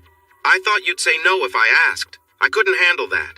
I thought once we were together you might change your mind, but you were already asleep. So I just held you until Ashley came back. Seeing the others, I realized they were in shock. Olivia ran out crying, with Rich chasing after her. He paused at the door and shot a look back at me. You don't get it, Chris. She doesn't deserve this. As he left, I called after him. No, she doesn't, just like I didn't deserve a month in a Spanish jail. The others exchanged looks, and I felt like I was finally making progress. So there it is, the truth. I didn't know, and you all just let it happen. Ash grabbed my arm and cried, Please, Chris, stop. I'm sorry, she never told us she didn't tell you. Okay, I'll hold back for now, but I have one last question. Which one of you came up with this silly idea? My gaze moved between the women who remained. They all pointed to one person without saying a word. I should have known it was you, Emily. How does it feel to break up a home? She replied, irritated. I'm not a breaker of homes. It was meant to be fun. There was a reality show where friends traded places for a week. It was fun, and everything turned out okay. I wasn't going to listen to the nonsense coming from her. Come on, they're all scripted. It's about as real as watching cartoons. By the way, are there any shows about raising someone else's baby? That could be interesting, especially since your husband has gotten involved with someone named Ashley. I laughed a little. Honestly, I might actually watch that show. Just be quiet, Chris, Jacob interrupted. I picked up 2 steak knives from the table. I didn't plan to use them, but the angry looks from my 3 ex-friends showed things could get rough. They noticed the knives and stepped back. Listen up, everyone. This wasn't just on me. You all made mistakes and put the blame on me to hide the truth. Here's the deal. Change your story. You don't have to explain any details about the swapping thing, but you will say there was a misunderstanding that wasn't my fault. Ashley will admit she didn't know, and honestly, she might not even be pregnant if it's not mine. The girls just slipped. Unless you, Mike, want to admit you're the one who hurt Ashley. This whole situation was just a misunderstanding. And finally, you should not contact me or Ashley again. We need to stay a couple. And after this whole setup, that's hard. I want you all gone. But there's one more thing. If the baby turns out not to be mine when it's born, the real father and his wife will take it, and I want a legal document saying that in 30 days. Now leave. And by the way, if any of you have a key to my house, leave it on the table as you go. By now, the house was filled with crying women and angry men. If I hadn't been holding those knives, I'm sure things would have escalated. They all left, leaving a sad and broken Ashley with me. I was really upset that they had set me up, and just as upset that they had a key to my house, something I didn't have at the moment. I poured myself some wine, sat next to Ashley, and put my arm around her as her crying slowed to quiet sniffles. I'm sorry, Ashley. What did you think would happen when I met them? They ambushed me in my own home. When she turned to me, I saw a woman who felt completely lost. You didn't mean what you said. About the baby. It's ours and I won't give it up. Ash, we don't know whose it is. I'm serious. I will not raise someone else's child. I'll ask you again to get a DNA test as soon as you can. If not, we'll do it when the baby is born. If this baby is mine, I promise to be a father. If it's not mine, you can either give it to those two or raise it alone. There's no room for debate on this. I would prefer you decide quickly. It's your body and your choice. She held on to me tightly and began to cry. I know it's ours, Chris. Please believe me. I know my body. I wrapped my arms around her. I didn't want her to be upset. We just needed to find a way to manage this together. After a minute, I sighed, trying to believe we could get through this. I understood that they would never agree to any legal papers about the baby, but I needed to strengthen our position. We both need to set aside our pride. I have to accept that you broke your vows and what he did. We are both aware of the possible outcomes. I need to move back in, Ash. For now, I think I should stay in the spare room. You have a month to tell both of our parents the truth. I'll leave it up to you about how to handle things with, well, you know who. I'm very serious about the baby. If it's not mine, you will be doing this alone unless those two take it. Ashley shook her head, insisting the baby was ours. Eventually, we would find out who the real father was. That night, I slept on the sofa. I couldn't stand the thought of being in the spare room. I heard soft voices from upstairs. I figured her friends were checking if I was serious. Despite her asking me to come up, I stayed on the sofa, and she finally understood I was not joking. I had a restless night, wondering if I was making the right choices. At 6:30, my alarm rang, signaling it was time to get ready for work. Feeling unsure about what the day would bring, I soon left for work. When I got to work, nobody spoke to me. Those who looked my way showed me disdain. As I reached my workspace, I found a white tank top with the words "Wife Beater" printed on it and 4 cans of beer neatly placed on my bench. These items are often linked to drinking and domestic issues. The first thing I did was take a photo with my phone, then tossed the tank top in the trash and headed to the cafeteria with the cans. Rich was sitting with 3 of my supposed co-workers. The looks they gave me were anything but welcoming. At the sink, I opened each can and poured the beer down the drain. It wasn't my money after all. As I worked, I looked over at the table where they were sitting. They smiled and nodded at me. I focused on my tasks and went home without talking to anyone at work. Ashley was home. She still looked tired, but much better than before. I had taken one of the 2 keys left by the people who caused us trouble, and she told me that apart from her parents, no one else had keys. We planned to give the other spare key to my parents. She wanted to know if I was serious about what we talked about, and I told her yes, I truly was. She left a little later without telling me where she was going and got home close to 9 at night. Ash, if you want to fix things, I meant what I said. We need to cut ties with those people. No exceptions. We will find new friends. She looked disappointed. But they are our friends. We grew up with many of them. No, Ash, they aren't my friends. Those friendships ended a long time ago. I'll change my terms. If you really want to see them, you can go. But they cannot come to our home, and I won't go anywhere they are. If you spend time with them, you need to come home at a reasonable hour. I don't trust them. We need to rebuild our trust if this is going to work. She tried to convince me, clearly upset. Come on, Chris, think about our special occasions. You can't be serious. I am serious. If you go, you will go alone. I don't want them in my life. You're ruining everything. That was her reaction before she went to her room.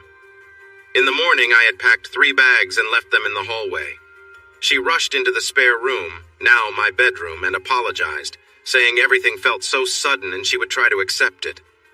I told her I understood. We both had to figure out how to move forward. Things settled down over the next 2 weeks. Our relationship changed. It felt more like we were siblings than a married couple living together. We tried to chat about life. When she asked how work was, I told her plainly that I wanted to look for a new job. I've been thinking, Ash. What do you think about moving far away to start fresh? At first, she looked shocked and didn't respond for a few minutes. As she served dinner, she finally spoke. If you accept that the baby is yours, drop the legal papers and tell the truth. I'll consider it. If we move, no one will know us, so the truth won't matter. It was tough to hear. She didn't want to make the changes that could help our marriage. My big hope was that she would be honest with our parents. If we could get through that, we could talk about what to do if the child wasn't mine. After thinking things over, adoption seemed like the only way to stay together. Losing my friends made me sad. To fill that gap, I started running after work in the evenings. I had always liked running, but I had not done it much in the past. Now, I was running between 7 and 10 miles every night. One evening at dinner, Ashley made a remark about my appearance. "All this running has really toned you up, Chris. You look great." "Thanks, Ash. I'm actually enjoying it. It's funny how I'm running by places I had forgotten about. These days, we tend to drive for even the shortest trips. It's like a trip down memory lane. I'm passing spots where we used to walk when we were in school." I smiled at my memories. Ashley tilted her head as she talked to me. Something nice is on your mind. You're smiling to yourself." "Yeah, you're right. I was just thinking about the first time I kissed you. Do you remember that?" She replied quickly. "How could I forget that?" This was fun, so I kept it going. "Okay then, where was it?" Ashley put down her fork and rested her chin on her hands as she closed her eyes, probably remembering the moment. "We had gone on a picnic. I was hoping you'd make a move, and then we were by the footpath near Taddington Woods where it felt safe. Then you just grabbed me and kissed me for the first time. I was so happy. For a little while. Do you remember what happened next?" Now she passed the question back to me, and I couldn't recall anything after the kiss. "All right, you're the smart one here. Please tell me what happened next." "There was a drainage ditch by the woods. As we were kissing, it felt like a swarm of mosquitoes attacked us." I laughed as I remembered. "Has it changed much? I can't remember the last time I walked there. Maybe we should retrace our steps, but without the mosquitoes this time." I nodded. This unexpected chat felt nice. It might seem small to someone else, but I believed we had a chance to fix things if we kept sharing moments like this. "It hasn't changed at all. It's part of my running route now. Let's plan to go there in a couple of weeks. If we keep this up, let's take this walk and see where it goes." We went back to our dinner, both smiling and feeling a little bit hopeful. A few nights later, I was out for a run. The days were getting shorter and autumn was almost here. I had my earbuds in and was listening to music, but my mind was elsewhere. I hadn't heard anything about the document I requested. I knew they probably wouldn't actually do it, but I wanted them to see I was serious about sharing the responsibility because I wouldn't be around if the child wasn't mine, and Ashley didn't want to go through with the adoption. For about half a mile, I ran along the path we had talked about a few nights before. I paid more attention this time. The woods were on one side with a drainage ditch next to them, and a field on the other. It looked just the same. The recent rain had made the plants grow a lot, and some bushes and trees were sticking out onto the path. Suddenly, I tripped over something and fell hard. As I tried to get up, I realized I had gotten caught in a piece of wire strung across the path. Then everything went black as something hit the back of my head. When I started to come to, the world was spinning and I could barely open my eyes.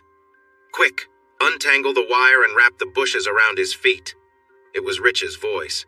I recognized it along with Carl and Jay, two of my co-workers. Someone kicked me to turn me over, and I felt myself slipping in and out of consciousness. I looked up and saw 3 people wearing masks. Rich said again, "You're not going to mess with anyone else's lives after today." I didn't know what happened next. I heard a dog barking nearby, and then someone shouted a warning. "Dog walkers, run!" Rich pushed me down the bank, and I rolled into the drainage channel, landing face first in the muddy water. I struggled to get out, feeling dizzy. Then I felt someone jump down and help pull me out. It was a couple walking their dog who had dragged me back onto the path. They were worried and wanted to take me to the hospital, but I said no. I asked if they could take me home instead. I wanted to clean up and have my wife help me. They spread a dog blanket in the back seat and drove me home. I asked for their contact details in case I needed help later. When I asked if they saw anyone else on the path, they said no, but they found it strange that a long piece of bush was on the path with no plants around. When they dropped me off, Ashley's car wasn't there, which didn't surprise me considering what happened. I took a quick shower, then gathered some clothes, toiletries, and personal items to put in my car. I had a big bump on the back of my head and several scrapes and cuts, especially around my ankles. These injuries felt small compared to what I thought those who hurt me had intended. While I showered, I considered going to the police, but I was sure that the 3 people I suspected could easily prove they were somewhere else, and one might even have my wife as an alibi. I realized I needed another plan. My phone was safe and dry in the running pouch on my arm. I sent a message, and within seconds, I got a reply telling me to hurry up because they were waiting for me. After taking some pain relief, I left my wedding ring and my door key on the table and traveled for 3 hours to Bournemouth. It felt like the right time to start fresh. I arrived at Josh's house just after midnight. We had an emotional reunion with hugs. He introduced me to his wife, Lauren. I apologized for surprising them, but Josh laughed it off, saying he owed me his life. He and his family were ready to help me in any way they could. After a nice chat, we decided to get some rest. The next morning, Josh wanted me to meet his dad, Derek. While I lay in the spare room, my phone buzzed with a message from Ashley. It was just past 1 in the morning. "Where are you? I'm worried. Your running clothes are all over the floor, and there is some blood in the bathroom. Why is your wedding ring here? Many of your things are missing. I'm sorry, they said they wanted to speak with you privately, so I told them where you ran. It was just a chat. Come home, please." I didn't reply and tried to sleep. In the morning, I left with Josh, who was really happy to see me. When we entered his dad's office, Derek gave me a big hug. "Chris, I've been wanting to meet you and thank you for helping Josh in Spain. We planned to visit you when things settled down, but here you are instead. I gather things have gotten quite messy back home." For the next hour, the three of us sat in his office while I shared everything that had happened since Josh's release from prison. Derek thought I should go to the police, but I was firm about not wanting to do that. He asked about my plans, and I told him I wanted to reset my life and start anew. Later, while I was in Josh's office, they invited me to stay for the day and offered me a chance to explore the dealership. The staff was informed to help me if I needed anything. About an hour later, I received a WhatsApp call from Dave Myers, and I thought he was calling to check why I hadn't gone to work. But it turned out to be more than that. It became clear that Derek and Dave knew each other from events in the car business. They weren't close friends, but they recognized one another. Derek had contacted Dave and explained where I was and what was going on. Like Derek, Dave wanted me to talk to the police, but I told him I had enough of that when I was in Spain. He asked me to send him the photo I took of the vest and beer cans when I got back, which I promised to do. He said he would take care of it. "Are you coming back to work, Chris?" Mike asked. "I'm sorry, Mike. I plan to leave the area for good." "No problem. My talk with Derek made it clear. I just wanted to confirm. I'll send a reference to Derek for their files. I'm sorry to see you go, but I understand. I hope things settle down and you find what you need." After the call, I asked Josh why his dad needed my references. He had a silly grin on his face. "Terry, our workshop manager, is very sick. They think it might be from asbestos in the old cars when he started in this line of work. His treatment starts soon. He's 58 and isn't sure he'll be back, even if he gets better. He's been told to focus on getting well. Until today, the plan was to have one of the other technicians fill in, but we're already short on good ones. After lunch, the directors want to meet you. They plan to offer you a short contract for Terry's role. This way, we can all see if we work well together, just in case Terry can't come back." By the time we left for Josh's house, my life felt like it had turned around. Suddenly, I had a new job that was a big step up, with a better salary. The 4 directors had a video call with Dave Myers, who supported their choice to hire me, saying they missed out on me in Kent but were lucky to have me here.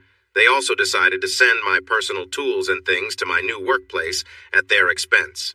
We had a wonderful dinner. I had to give credit to Lauren. She was a great cook. She worked part-time for her dad, who owned an auto shop. That's where she met Josh. They shared a funny story about how everyone at work was guessing when Josh would get the courage to ask her out. In the end, she asked him out instead. Since then, they have been very happy together. Like me and Ashley, they were thinking about starting a family. I made a comment. "Hey, you're one lucky guy being with someone as amazing as Lauren." She blushed and laughed, shaking her head. Josh jumped in quickly. "I have to say, Chris, sometimes I can't believe I'm really married to this wonderful woman." We both looked at Lauren. She was red with embarrassment but smiling. She added, "Chris, compliments like that will get you far." "Dear husband, it's your job to tell me I'm smart and beautiful every day." Josh frowned playfully. "I never said smart." "No, but now you mention it." Josh rolled his eyes. I thought about the fun conversations with Ashley. It hurt because I knew we might never talk like that again. We chatted a bit longer. Again, I apologized for being a burden, but they wouldn't hear of it.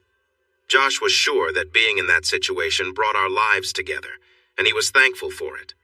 I had to admit, it was a strange upside to a tough time. After a while, I excused myself and went to my bedroom. When I turned my phone back on, there were many missed calls and messages. Most were from Ashley and my mom, then a few from my dad. Before I could even start reading them, Ashley called. As soon as I answered, she started yelling before I could say anything. "You jerk! They're having a baby and your outburst yesterday got him fired. What's wrong with you? I hope you're proud. Where are you? You haven't answered your phone all day and your mom and dad are upset. As for me, I'm gone." I ended the call and put my phone on silent. An hour later, I saw there were 20 missed calls. Again, most were from Ashley and my parents, but there was one more, Olivia. I had blocked everyone else, but I couldn't do that to her. I owed her an apology for being too harsh with her a couple of weeks ago. She hadn't spoken up when things got out of hand, and I knew she was more shy than I was. I sent her a message. "I'm really sorry, Olivia. You don't deserve this, but it has gone too far now. I apologize if I was too harsh. You must understand how I felt. I don't blame you. You're just caught in the same situation as I am." I saw that she read it, but there was no reply. I messaged Ashley to say I would talk to her if she stayed calm. A few minutes later, she called. I could hear her taking deep breaths, clearly trying to hold back. This time, I spoke first. "I did not get that idiot fired. He got off easy. It could have been much worse." Her response was filled with surprise. "What do you mean, worse? Why would talking to you lead him to trouble? Is that what they told you? They wanted to talk? If knocking me out and leaving me in a ditch is a conversation, then I want no part of it." I could hear her breathing change, and the tone in her voice shifted. There was surprise in the air. No, they told me it was just a talk. You must have turned against them again. If setting a trap to trip me and then hitting me was me fighting back, then maybe I did. But I don't see it that way, and I doubt the police would either. Since when do people wear a mask for a chat? I believe they wanted to keep me quiet for good. Honestly, Chris, they said, "Stop, Ashley, it doesn't matter." I don't know anything about being let go, but I had a chat with Dave Myers earlier. He clearly took it seriously and has acted on it. But Rich said you got him fired. How will you face everyone at work when you finally return? And where are you? I can see why you would be upset, but leaving your wedding ring on the table, that's hurtful. Plus, your mom is really mad at you for that. I realized she misunderstood my leaving my wedding ring and the missing items. I wanted to be careful as I responded. My coworkers have no problems with me. In fact, they are eager for me to come to work tomorrow. That's not what Rich said. He mentioned that 2 technicians have been suspended for a week, and he said you will pay for all this. Just wait and see. Chris, please come home. We need to discuss this and sort it out together. I'm not sure where you are staying. Your car wasn't at the hotel, so you must be somewhere else. I scoffed, loud enough for her to hear. Ashley, I'm done. I don't work there anymore. I'm not in Beckstone, and I have no plans to return. I heard her take a quick breath. But what about me and our baby? This is your home. I'm your wife. I paused for a moment, listening to her breathing. When I spoke, my voice was soft, as she clearly hadn't grasped what had happened. Ashley, I've left you. Leaving my wedding ring should have made it clear what that meant. I tried to reach out when I came home to fix things. Yes, it was tough, but you didn't listen. You chose to side with them, knowing they would ambush me. It doesn't matter if they said it was just a talk. You keep putting them before me, before us. I'm sorry. I said our marriage was hanging by a thread, telling them where I was cut that thread, and now our marriage is over. I could hear her starting to cry, her voice weak as she tried to speak. Please, Chris, no. I want our marriage. I wasn't on their side. They said everything could be fixed if they spoke to you. All I want is to return to normal, to love you, and to have you love me and our baby. I'll do anything. I'll stop seeing them and talking to them. Please, Chris. I'm begging you, just come home. I need you. It was all a terrible mistake. Suddenly, it sounded like she dropped the phone. I shouted for her, but there was no answer. I hung up and called my dad, asking him to come over quickly since I was far away. I sat on the bed watching my phone and tapping my feet. 30 minutes later, my dad called me, but it was my mom on the other end, and she was very upset. Are you proud of yourself now? Your wife is on her way to the hospital saying you've left her. Is that true? You need to come home now and talk to us. Stop causing all this pain." A tear slipped down my face at my mom's words. How could she turn against me? Why wouldn't she support me in this? I spoke quietly before hanging up. "I love you, Mom. Maybe one day you'll see the truth. I'm gone from your life now. You won't have to feel embarrassed about me in front of the neighbors. If that child is mine, I will do my best as a father, but as a single one. Ash and I are finished. It's over. When she feels better, tell her my lawyer will reach out. I suggest she finds one for the divorce." I shut off my phone and turned it off. All I could do was sit on the bed and stare at the wall. A little while later, there was a knock on the door. I said, "Come in," and Lauren walked in with a cup of tea. She set it on my bedside table and gave me a hug. I rested my face on her head. Just feeling the warmth of someone else made me feel a little better. I tried hard to stay calm. I didn't want to burden her. She left me alone, and I couldn't sleep well that night. I focused on my new job and the need to find a place to stay. For the rest of the week, I dived into learning about my new company. I reviewed the important policies and made sure to get to know the staff. I thought someone might be upset about me taking the role, but it turned out that most were happy with their jobs and didn't want the extra stress. I connected well with Terry, and I felt sorry for his situation. At the end of the week, he told me he wasn't sure if he'd return if his treatment worked, but he felt I was the right person for the job. It was a great week, and his kind words on Saturday really lifted my spirits. I got invited out Saturday night with some of the other single guys. I had never been to Bournemouth before and was surprised by how lively the nightlife was. It was a popular spot for holidaymakers, and it also attracted many groups celebrating. As the night went on, I found myself dancing with several women. I noticed a group celebrating a friend's upcoming wedding, and the bride Toby approached me for a dance. One dance led to 2, then 3. Then she surprised me by asking something unexpected. "Would you come back to my hotel with me?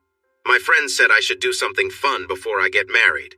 I wanted it to be with someone nice, someone who would treat me well." We left the dance floor and her friends cheered us on. Outside, she seemed shy and looked down at the ground. I gently lifted her chin to meet my gaze. "It's strange," I said. "My soon-to-be ex-wife had friends like yours. Their influence really hurt my marriage. I can see you might not be sure about this. Don't let your friends decide for you. Do what feels right. If you go through with this, it might follow you into your marriage." She suddenly started to cry and hugged me tightly. Her friends had been encouraging her all week to go out with a bang, but she wasn't ready for it. She thanked me for helping her find the courage to stay true to herself. Before running back inside, she gave me a quick but heartfelt kiss, her cheeks bright red. I felt a smile creep onto my face. While I couldn't fix my own marriage, maybe I could help her in some way. I found a taxi and went back to Josh and Lauren's place. After staying there for a few weeks, Derek and his wife Cindy invited me to join the family for Sunday dinner. I happily accepted as I enjoyed their company. I met 2 more family members, Josh's older sister Jess and her 5-year-old son. I recalled Josh mentioning a troubling situation involving her ex-husband who was currently in prison. Josh never explained much, and I respected that. When Jess was introduced to me, she looked down, avoiding eye contact. I initially thought she was acting standoffish, but as the afternoon continued, I realized she was just trying to protect herself, likely because of past experiences. I would ask Josh or Lauren about it later. On the other hand, her son Noah was full of energy, a lively little boy. It made me think of how my aunts used to say I was just like him. Later in the afternoon, we went outside. The weather was unusually warm for the season. They had a nice garden with a couple of small football goals. Before long, Noah asked his granddad to play a game, excited because there were enough of us to join in. Since Cindy had a leg issue, she couldn't play, but my presence helped us form a team of 3 on each side. 5 minutes later, Noah had organized the teams. It was Josh, Lauren, and Derek against Noah, Jess, and me. Noah named himself captain and put Jess in goal. Derek asked Cindy, who was enjoying her drink, to be the referee. Each half lasted 10 minutes. We were having a great time, and I could even see Jess smiling now and then. At halftime, we took a break to refresh ourselves. After Noah finished his drink, he pulled on my arm to go kick the ball around. I picked up the ball and showed him how to keep it in the air by gently kicking it before it landed. Noah tried, but like many kids, he got frustrated quickly. In the end, I dropped the ball for him to kick, and sometimes I caught it, which felt like a win for both of us. For the second half, Noah wanted to be in goal since we were 1 goal behind. With Derek in goal, it was Jess and me against Josh and Lauren. That's when I noticed a more competitive side in Jess and Noah. The girls encouraged Josh and me to play harder against each other, and we did the same when it was the girls' turn. Cindy said there was only a minute left, and we were winning 4-3. Josh tried to lift the ball over us toward the goal. I stood in front of the goal while Jess quickly walked backward, trying to catch the ball. At the last moment, she turned to run and accidentally bumped into me, and we both fell, with Jess landing on top of me. She looked down at me, and I could see a bit of uncertainty in her eyes. Just then, Noah came over holding the ball. "Look, I saved it! They didn't score! We won!" he exclaimed. A small smile appeared on Jess's face as she looked directly at me and said, "I think you're right, Noah. We might just be the winners here." She got off me and offered her hand, helping me up. I saw that smile again. Noah lay on the sofa and soon dozed off while we chatted. A hot topic was how my first few weeks had gone. We talked about my plans, and I mentioned looking for a place to stay, ideally with a 6-month lease. Josh and Lauren insisted I could stay with them for as long as I needed. Suddenly, someone surprised me with a solution. "I have a 5-bedroom house that's too big for just me and Noah. Come and live with me. I have 3 extra bedrooms, and it would be nice to have some company," someone said. A quiet moment filled the room. I glanced at Cindy and Derek and noticed a sly smile on Derek's face. I could feel everyone's eyes on me. "I don't know. I might be a dangerous person out here," I joked. Lauren jumped in quickly. "Jess, he really might be. I saw him eat a whole bowl of cornflakes like it was nothing." This got a few giggles, but soon the talk turned serious. By the time we were heading back to Josh and Lauren's place, I was getting ready to leave in a couple of days, depending on how Jess felt about me staying at her home. I planned to visit after work the next evening. The day felt like a blur. Terry had 1 more day until he started his treatment, so I focused hard on my tasks. I was thankful everyone around me seemed to care. They wanted things to work out just as much as I did. Around midday, I got a message from Jess. She said I could bring my things over and stay if I wanted, and dinner would be ready, giving Lauren and Josh a nice moment together. She asked if fish fingers were okay. I replied with a fun emoji to show I was excited. Fish fingers. I hadn't had them since I was about 15. When I arrived at her house, it was a nice modern place in Christchurch. There were good cars parked nearby, so I guessed the area was well off. As I drove up, Jess opened the door and was holding back Noah. As soon as I stepped out, she let him go and he rushed over, thrilled to see me like it was a big celebration. I left my suitcases by the car and grabbed a bunch of flowers and a package from the passenger seat.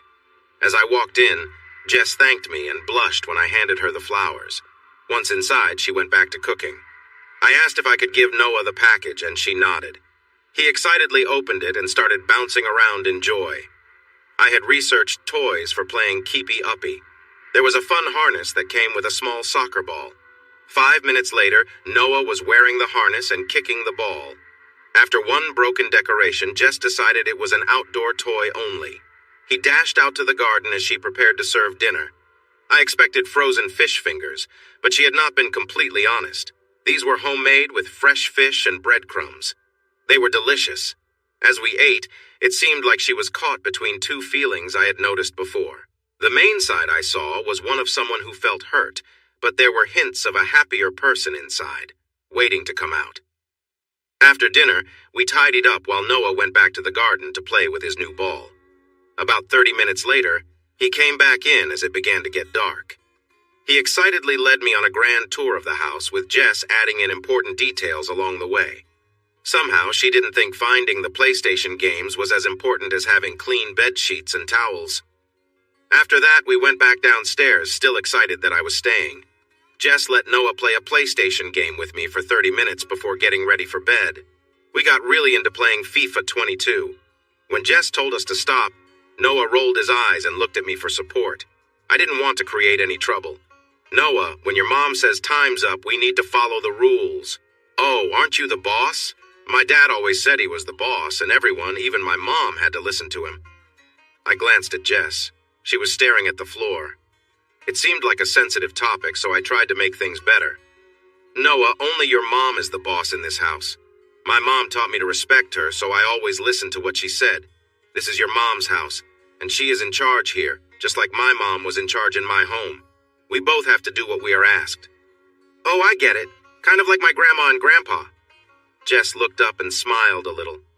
Yes, just like that. Now both of you, please put the PS5 and games away, then go upstairs, brush your teeth, and get ready for bed. Noah giggled. Yep, Mom's the boss now. I laughed. Jess talked to both of us like we were kids. Maybe she thought I would be a good playmate for Noah. I almost expected to have a lunchmate in a Star Wars lunchbox waiting for me in the morning. I realized I hadn't even brought my bags in from the car yet. Shaking my head and smiling, I helped Noah clean up while Jess watched us with a bemused look. As she got Noah ready for bed, I went to fetch my bags from the car. As I walked away, I thought about how I came here as a guest, but it felt different, like something else. To add to this feeling, Jess made a playful comment. Oh, this is going to be a lot of work, isn't it?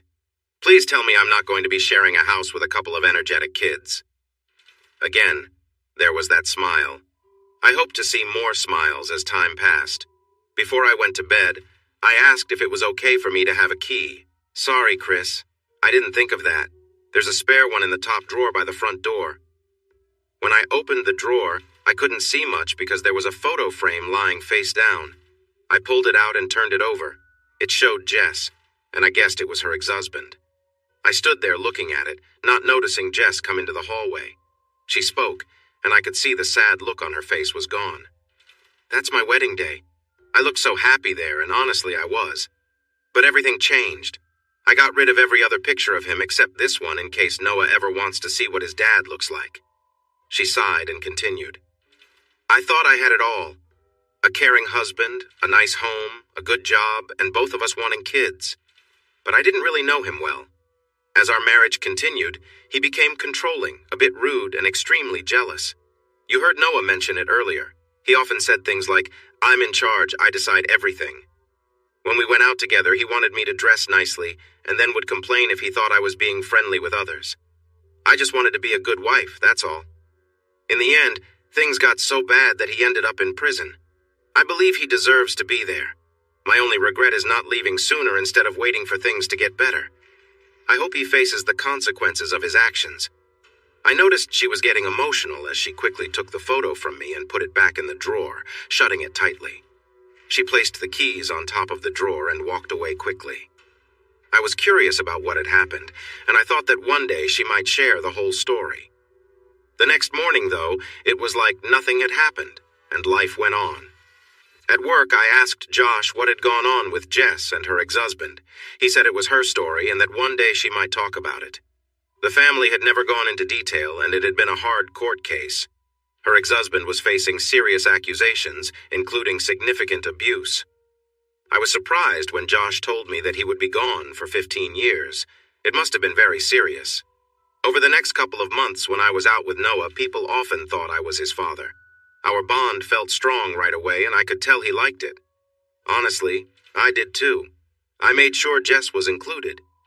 When Noah wanted to see a football game between Bournemouth and Arsenal, the three of us went together.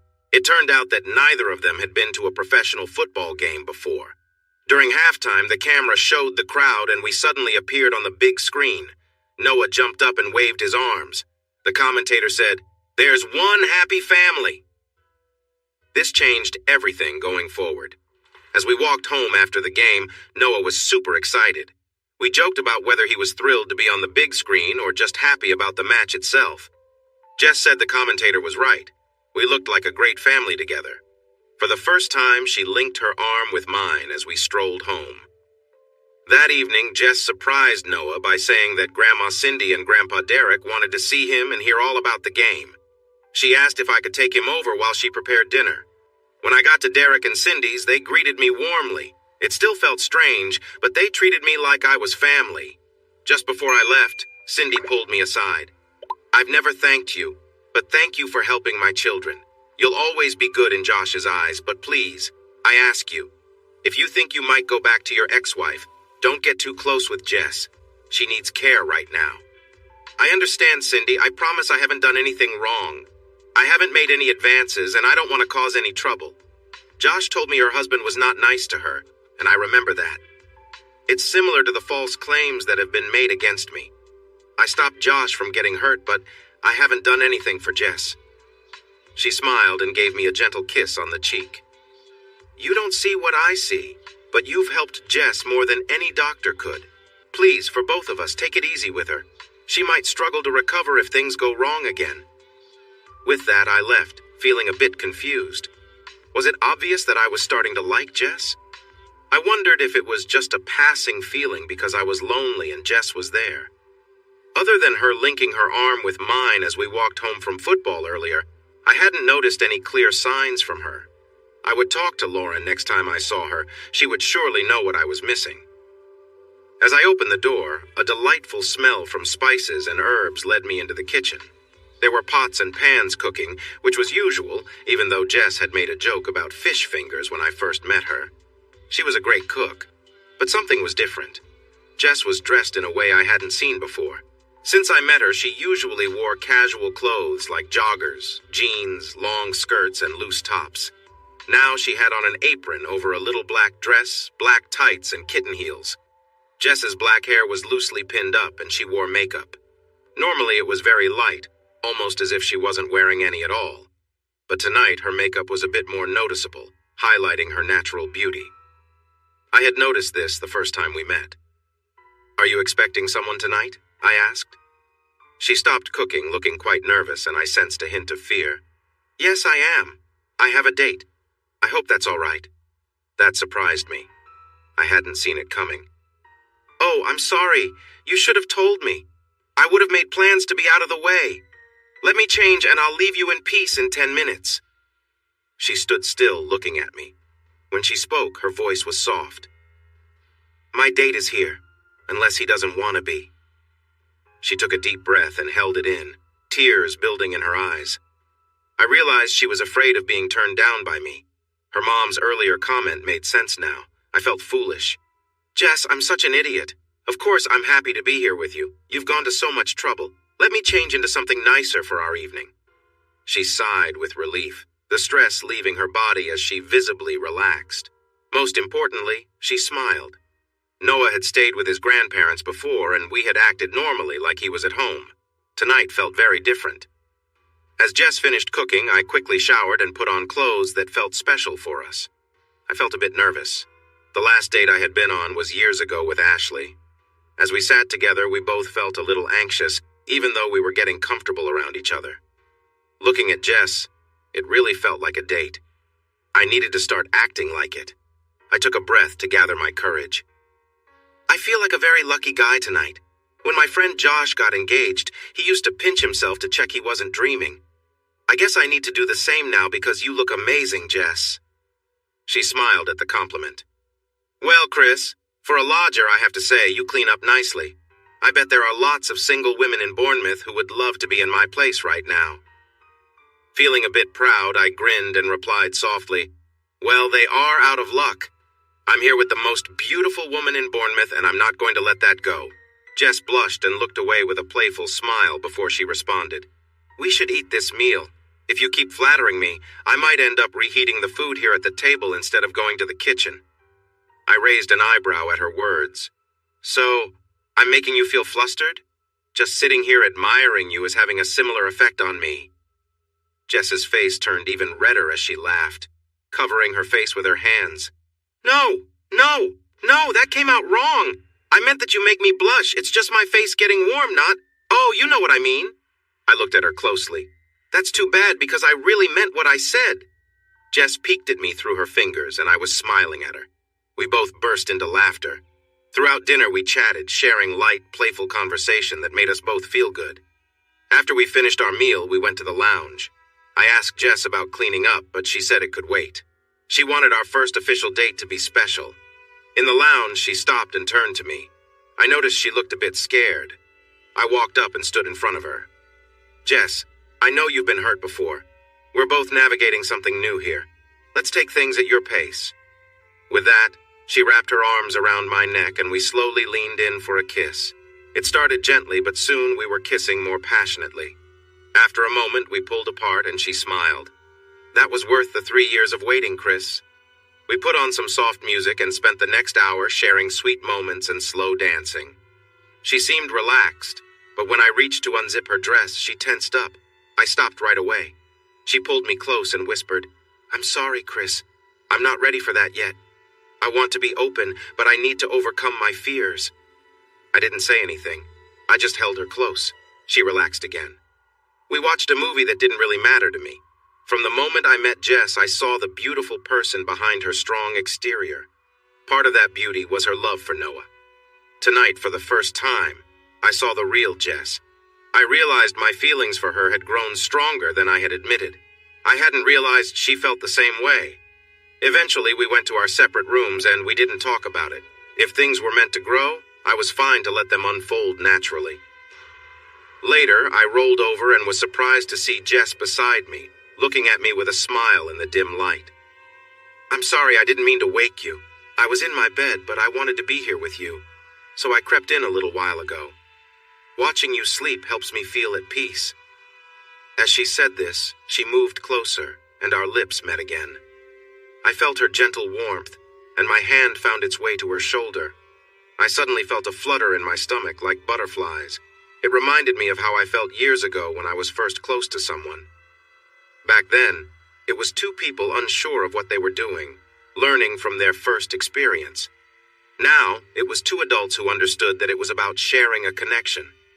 I gently moved my hand down her arm and across her side. She tensed for a moment, so I paused. "At any point, just say stop. This is about what you want. Just being here with you is enough for me." She pressed her lips against mine suddenly, silencing me as she gently pushed me onto my back. She sat up wearing a delicate black nightdress. Holding my arms above my head, she leaned in to continue kissing me, her touch warm and gentle. I moved my arms free and placed my hands on her waist, slowly sliding them upwards. One of her hands rested on mine and guided it back down, signaling that she wasn't comfortable with me going further in that direction. I respected her unspoken boundary and kept my hands on her waist, outside of the nightdress. As we continued, I gently traced my hands along her back, while she kissed me softly. After a while, she sat up again, and I could see a mix of emotions on her face, nervousness and uncertainty. She smiled softly before speaking. "I'm not perfect, Chris. You know that, right? A few years ago, I promised myself that no one would ever get close to me like this again. The thought used to make me feel so uneasy. But here I am, with you. I guess love can change things, huh?" I realized what she was trying to say, even if she couldn't say it directly. I wanted to put her at ease, so I spoke from the heart.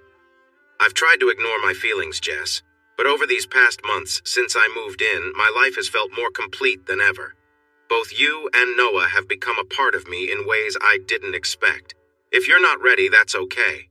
I don't want to rush things and risk what we have. It'll happen when it's meant to. But I need you to know, I've fallen in love with you."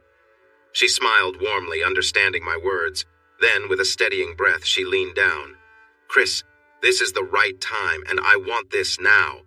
She guided me closer, and together we moved in sync, sharing a quiet and tender moment. It was about connection, trust, and mutual understanding. She closed her eyes, and I saw her body tense up. I almost stopped her, but she sensed it. "Please, Chris, just lie there and let me handle this. It's really hard for me, but I want to get through my fears. Most of all, I want to share this moment with you." With my hands on her waist, she began to move. Her eyes stayed closed as the rhythm picked up, and our breathing changed too. I let my hands slide up her sides, feeling the way she moved. A soft sound of satisfaction slipped from her lips. She continued for several minutes, changing the rhythm now and then, even pausing at one point. Whenever she opened her eyes, she didn't look directly at me. It felt strange, but I understood that this was how she reacted. As the pace quickened, I realized I wouldn't be able to hold back for much longer. "Jess, I'm close," I said, feeling overwhelmed. She interrupted me, almost breathless. "It's fine, Chris. I'm okay, and I want this."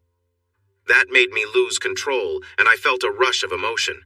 She was still there with me, moving gently. I could sense everything around us. In that moment, she leaned down and kissed me deeply. Her eyes were wide open and looking into mine. As we slowed down, my body relaxed. Suddenly, she started to shake. She stopped kissing me and rested her head on my shoulder. Tears began to stream down her face as she began to cry. I held her close, kissing the side of her head. I knew she had been through a lot, and our connection revealed her struggles. I recognized it and would do what I could to help her face her fears. If she couldn't, I accepted her as she was. I had fallen for her without even realizing it. As she calmed down, she moved off me and lay on her side. "I'm sorry, Chris.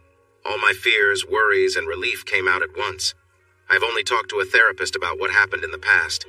It was so hard and I still have nightmares, but you have given me hope." My heart felt empty except for my love for Noah, but when we played football that day we met, a light came into my heart. For the first time in a long while, I didn't feel scared of a man. There was something about you, something special. When I'm ready and able, I'll share my story with you. We shared a few more kisses, and it felt like one of us was holding back.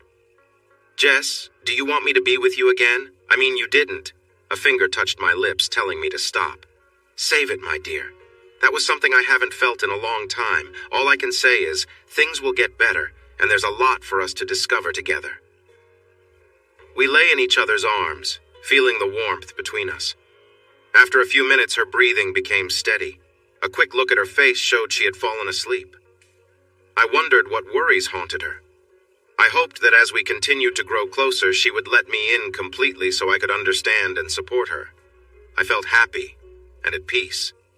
Surprisingly, I didn't feel guilty, even though I was still married. Instead, I felt a sense of belonging.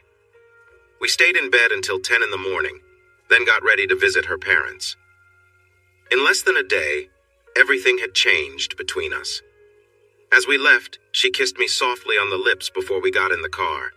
She wore a dress that fit her well, and her makeup was lovely, with red lipstick that matched her dark hair and fair skin. When we arrived, she held my hand as we walked to the front door.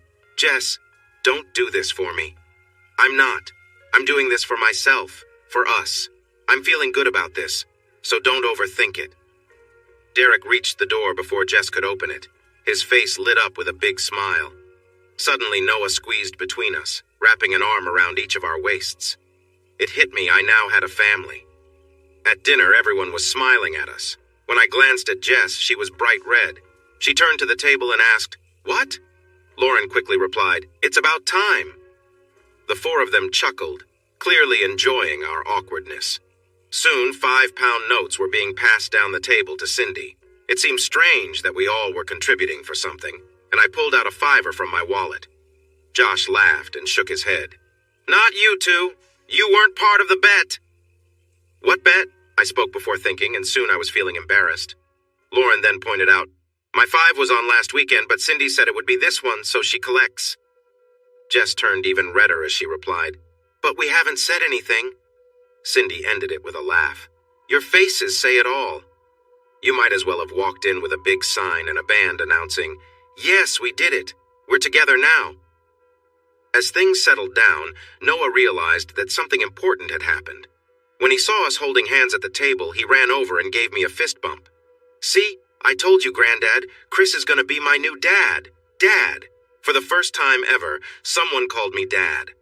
My feelings surged up like a wave, and I turned my head slightly, trying to hold back tears. Noah noticed right away and looked like he might cry too. Just before he let it out, he asked me, "Don't you want to be my dad, Chris?"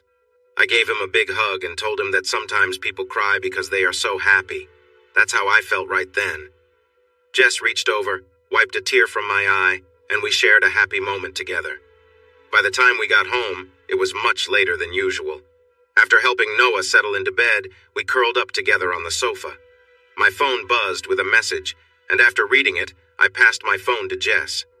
"So, you're hiding in Bournemouth. I'm guessing that's your girlfriend and her child?" The message was from my dad, who was the only one with my new number.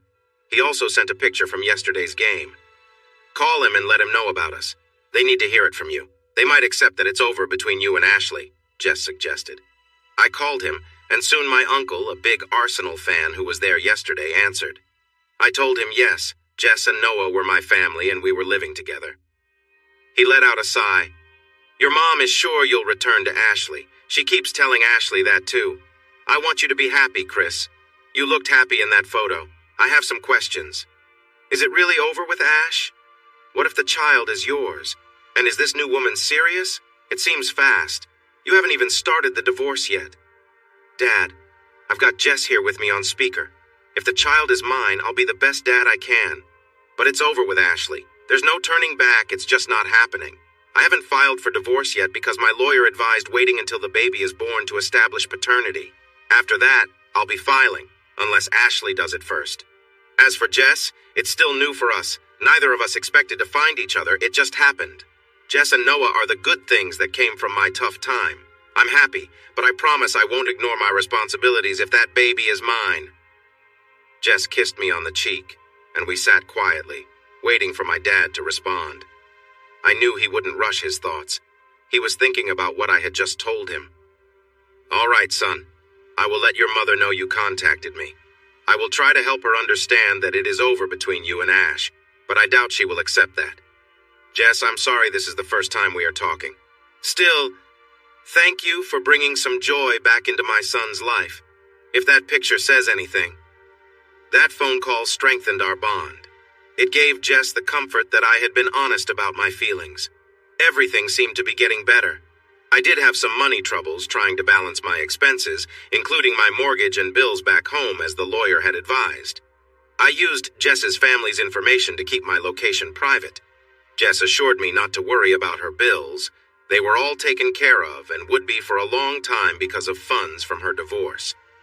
My connection with Noah felt like a blessing. He was happy to call me Dad, even in front of his friends.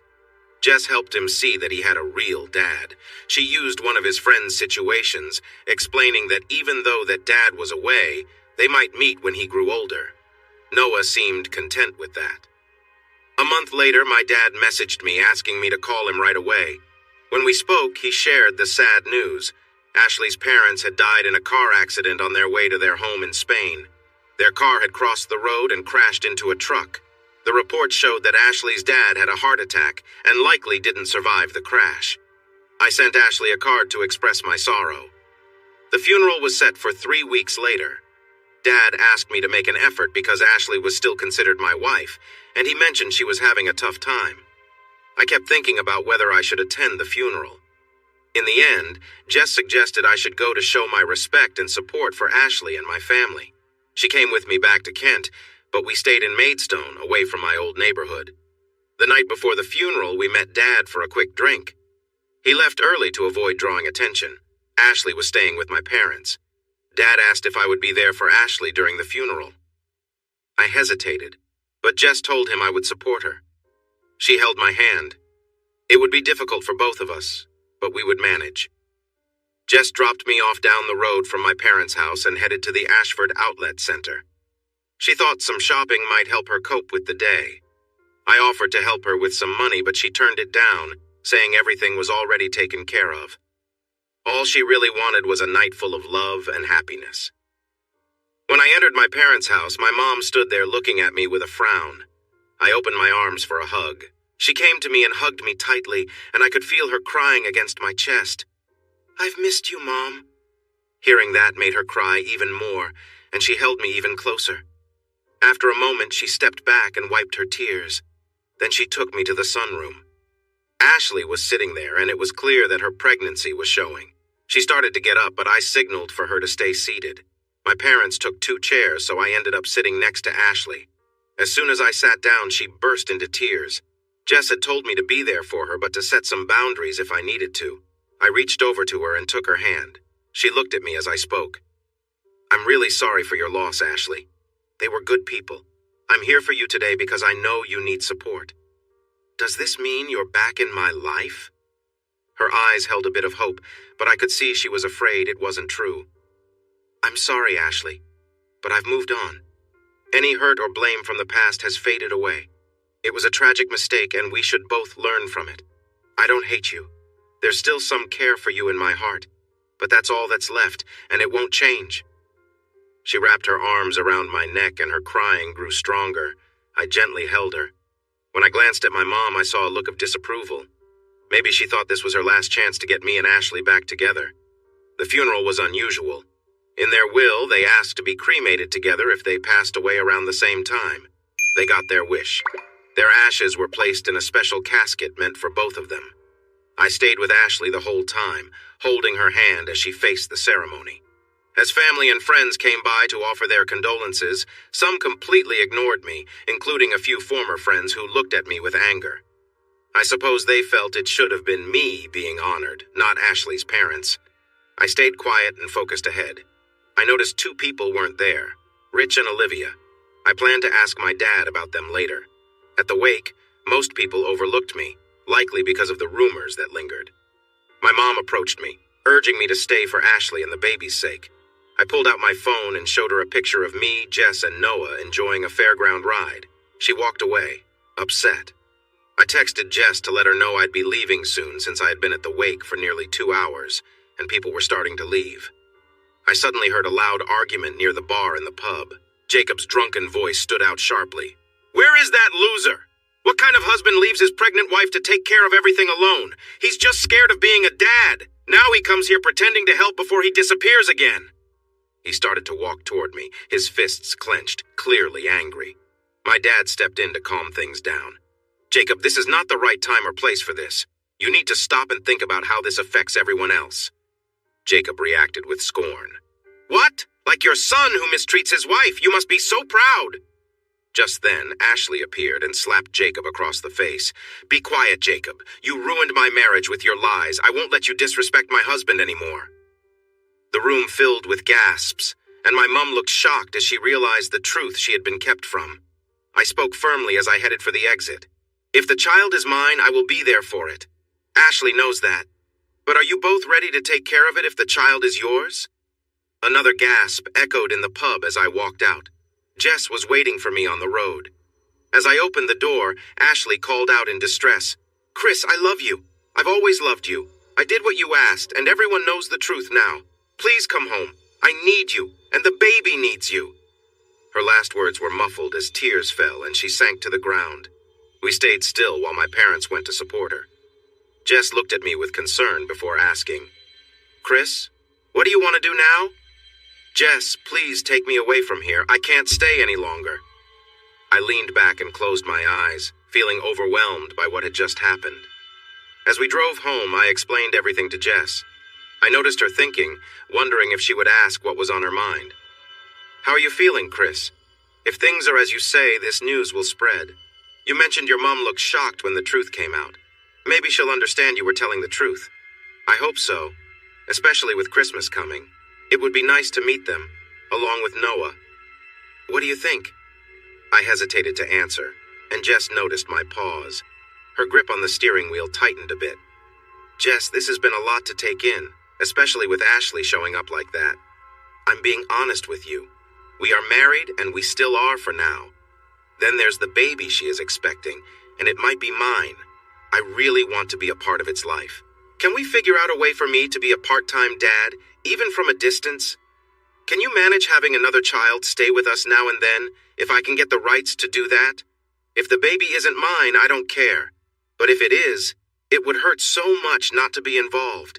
I want us to be part of this child's life, me, you, and Noah. I love you, Jess. Please think about it." She kept looking out through the windshield as she replied, "That's okay." There was a pause. Then she took a deep breath and let out the words that were trapped inside. "I love you, Chris. If we have the chance to be part-time parents and give Noah a little brother or sister, I'm ready for it. I've thought about it a lot, and I'll admit it. I'm scared you'll see that baby when it comes and leave me. From what I know, when you first see your newborn, it changes everything. You create a bond that makes you promise to do anything for that little one." I quickly responded to her words. "I promise you right now there's no turning back. If the baby isn't mine, nothing changes. They'll need to deal with it. If it is mine, then I believe we can make it work." She took one hand off the steering wheel and held mine as we drove back down the M3, going home. After the funeral, things settled down back in Kent, according to my dad. Neighbors apologized for making things hard on my parents. Even the pub owner said sorry to my dad, and I was allowed back into the pub. That really made me smile. There was some backlash against my old friends, at least the ones still around. It turned out that after losing his job, rumors started about Rich facing a serious investigation. Apparently, some dog walkers had discussed finding a man in a ditch under suspicious circumstances. I think Dave Myers might have started those rumors too. Rich and Olivia moved up north, probably to where her parents live near Manchester. They never came back to Kent. Not long after the funeral, Jacob and Emily's marriage fell apart. They realized they were at the center of the trouble that started in Benidorm, and the fallout was tough for them. He blamed her for starting the ridiculous swap, and she blamed him for being careless and possibly getting Ashley in trouble. I thought it served them right. I remembered my dad saying that the truth would come out, and he was right. I had a talk with my mom, and it was still hard. The hurt and anger she held against me cut deep. Jess said time would make things better. My mom would be embarrassed, so I needed to be patient. I suggested inviting Jess and Noah to meet my parents. With Christmas approaching, Jess asked them through me if they wanted to visit. They politely declined. Ashley had been feeling very low since her parents passed away, and my last decision to not reconcile had left them trying hard to help her. We sent them a gift and a card for Christmas, including our address since they didn't know it. In return, they sent us a card and some small gifts, including some Lego for Noah. Spending time with Jess and Noah made me love Christmas again. Like all kids, Noah was starting to realize that Santa Claus wasn't a real person. This made Jess laugh as she wondered who was having more fun, me, picking out and wrapping gifts for Noah, or Noah opening them on Christmas Day. In the end, she said we were just as excited as each other. We gave him a Harry Potter train set. He rushed into our room to tell us that Santa had visited and left him lots of presents. He pulled me into his room. Soon after, a sleepy Jess came in, shaking her head and yawning, saying something about boys and their toys, as we worked on the train tracks. She smiled as she went to make us both coffee. We were invited to Derek and Cindy's for Christmas. While they were busy getting dinner ready, I sat with Jess and Noah and made a video call to my parents. Other than my secret meeting with my dad, they hadn't seen or talked to Jess or Noah before. "Happy Christmas, Dad. Is Mom with you?" The camera moved, and I saw my mom in her apron, working on dinner like Cindy. "Happy Christmas, Mom. Someone wants to say thank you." A shy Noah climbed onto my lap, looking at the camera. My mom paused and smiled nervously at the screen as Noah's face filled their phone. Thank you for my Lego. I like it." My dad said, "Glad you like it. After Christmas, I hope you can show us what you built." Noah nodded and hopped off my lap. I pulled Jess in close. "Happy Christmas, Mr. and Mrs. Watts. This feels a bit formal, but I understand why we have to do it this way right now." Suddenly, Ashley started yelling in the background, and I understood why my mom was anxious. "Please, Chris, I love you. You need to come home." My dad took the phone and walked into the hallway, closing the kitchen door and cutting off Ashley's voice. "Sorry, she was in the conservatory. We didn't hear her. Thanks for calling. We'll talk when we can. Happy Christmas to both of you." Then he was gone. I sighed and looked at Jess. It was hard for both of us to see Ashley so upset. We chose not to talk about it more because we didn't want to spoil our first Christmas together. Christmas came and then New Year, and we went to a party at her parents' home. When we arrived, some people looked surprised. Ashley had her hair done and wore a pretty black dress that showed off her figure. She looked amazing and held my hand as we danced together most of the night. For a change, we decided to stay over so we could enjoy some drinks. Noah almost stayed up until midnight, but he finally fell asleep. We took him upstairs and tucked him into bed. "I think I want to go to bed too," Jess said. "Oh, you didn't say you were tired." "I didn't, and I'm not tired. I want to make our New Year morning special. I'll be back, so don't go anywhere." With that, she went into the bathroom and then came back out in some new black sleepwear. I'd never seen her completely undressed, and I accepted that for now. When she walked over to me, there was a sparkle in her eye. After our first night together, things had changed a lot. The worry and uncertainty had lessened, though a bit of nervousness was still there. On Christmas night, she finally let me be more intimate with her, which made her very excited. As she approached me, she helped me change clothes slowly, and we kissed before she pushed me back onto the bed. She knelt beside me, and we welcomed the new year together, hoping it would be the same way forever. As the new year went on, I was happier than I ever remembered. But a small worry kept creeping into my mind. Ashley and the baby. And what if the baby was mine? One day at work, I unexpectedly got a video call from my mom. "Hello, Chris. Are you alone and able to talk?" "Yes, go ahead, Mom. Ashley is now overdue, so the baby will be here anytime soon." I quickly interrupted. "Is that because she was before all this?" I stopped myself. I knew that was not the right way to start this talk. "Mom, I'm sorry, that was not fair. I know you are trying to support Ashley. I understand, Chris. I'm trying to see it from your side, too. Ashley is going through a difficult time, son. We are doing our best to help her. After everything came out, anyone she thought were friends abandoned her, so we are taking care of her. She has family, but they are all older and far away. And remember, your dad is retired too. He might have retired early, but we are getting too old for this kind of trouble in our lives. If you were here right now, I would kneel and ask you to take Ashley back. I've seen her grow into a woman, but at the same time, I feel like she is falling apart, and it hurts me deeply. I know there is a small chance the child isn't yours. Ashley said it only happened once, so it's possible. Please, Chris, help bring our family back together. This is really hard for me." By now she was crying, and her feelings were clear and painful. "Mom, I'm sorry. In that place, I started to resent all of you for leaving me. When I returned home and found out about the lies meant to protect everyone, I thought a lot about things. There were misunderstandings, and I tried to be a better man. I extended a hand to Ashley.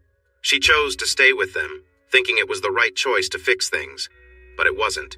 It shattered the small hope I had that we could make our marriage work. That chapter of our lives is over, Mom. If the child is mine, I will be there and do everything I can to be a good parent. The one thing I can't do is take Ashley back. I'm sorry, Mom. This is not what you want to hear, but it is the truth, and my mind won't change." I looked at her on my phone and could see she was heartbroken. It hurt me to see her like this. "Mom, I need to go. I have a meeting. Please call me tonight with Dad. And if there is anything you think I can do, let's talk about it, okay?" She nodded through her tears, and it was hard for me to hold back my feelings. I left my office to focus on our usual weekly meeting. At home, I shared the news about the call with Jess. She had seen me struggle in the past weeks, but had tried to keep our life running smoothly without saying much. We had just finished dinner when my dad video called me. When I answered, I saw my mom with tears in her eyes, and my dad looked strained. "Hi. Something must have happened. Is it about Ashley? Is she all right?" My dad nodded and started to explain. "Yes, it is. They have taken her to the hospital. She hasn't eaten well for days, and they are worried about the baby. They did a scan earlier, and the baby seems fine, but since she may be nearing delivery, they plan to induce labor tomorrow." My mom quickly added, "Chris, she keeps asking for you. She held onto my arm tightly in the hospital and made me promise to bring you to her. I promised her I would do my very best. Jess, as a mother, please, I need your help. I know that Chris and Ashley are done, but I'm scared for both the baby and Ashley's health." I pleaded, "Please let Chris come home for the baby's birth." We all sat quietly. I noticed my parents exchanging worried looks. Jess seemed serious as she turned to me. "I'm not sure how I feel about Ashley, but your mom is right. You should be there. No matter the issues, this might be your child. This baby hasn't done anything wrong, and it deserves a good start in life. I think you might regret not being there. Mrs. Watts, I should arrange for my parents to care for Noah for a few days. If you send me the hospital details, Chris and I can probably get there by about 9 tomorrow morning." Jess surprised me with her decision. It was something I should have decided, but I felt uneasy. I saw both my parents relax a bit, clearly relieved. I had to admit Jess made the right choice. After talking to Derek and Cindy and explaining everything, they came over to take Noah so we could leave early. I didn't know Derek and Josh had already sorted out my work while I was away, knowing I would need to return to Kent. The baby's paternity was important. We left at 5 in the morning and sat in a coffee shop at Ashford General Hospital waiting for my parents. Jess was understandably nervous since she hadn't met my whole family yet, and this wasn't the best situation for it. My dad had hidden his earlier meeting with Jess, making her even more anxious about making a mistake. When they arrived, it felt awkward. I could see my mom was having a hard time seeing me hold hands with Jess, but I wanted to show we were together. After a time, Jess started asking my mom about Ashley and her well-being. My mom was concerned Jess might want to talk to Ashley, but Jess reassured her that she was there to support me and would stay out of Ashley's way. With that, Jess impressed my mom.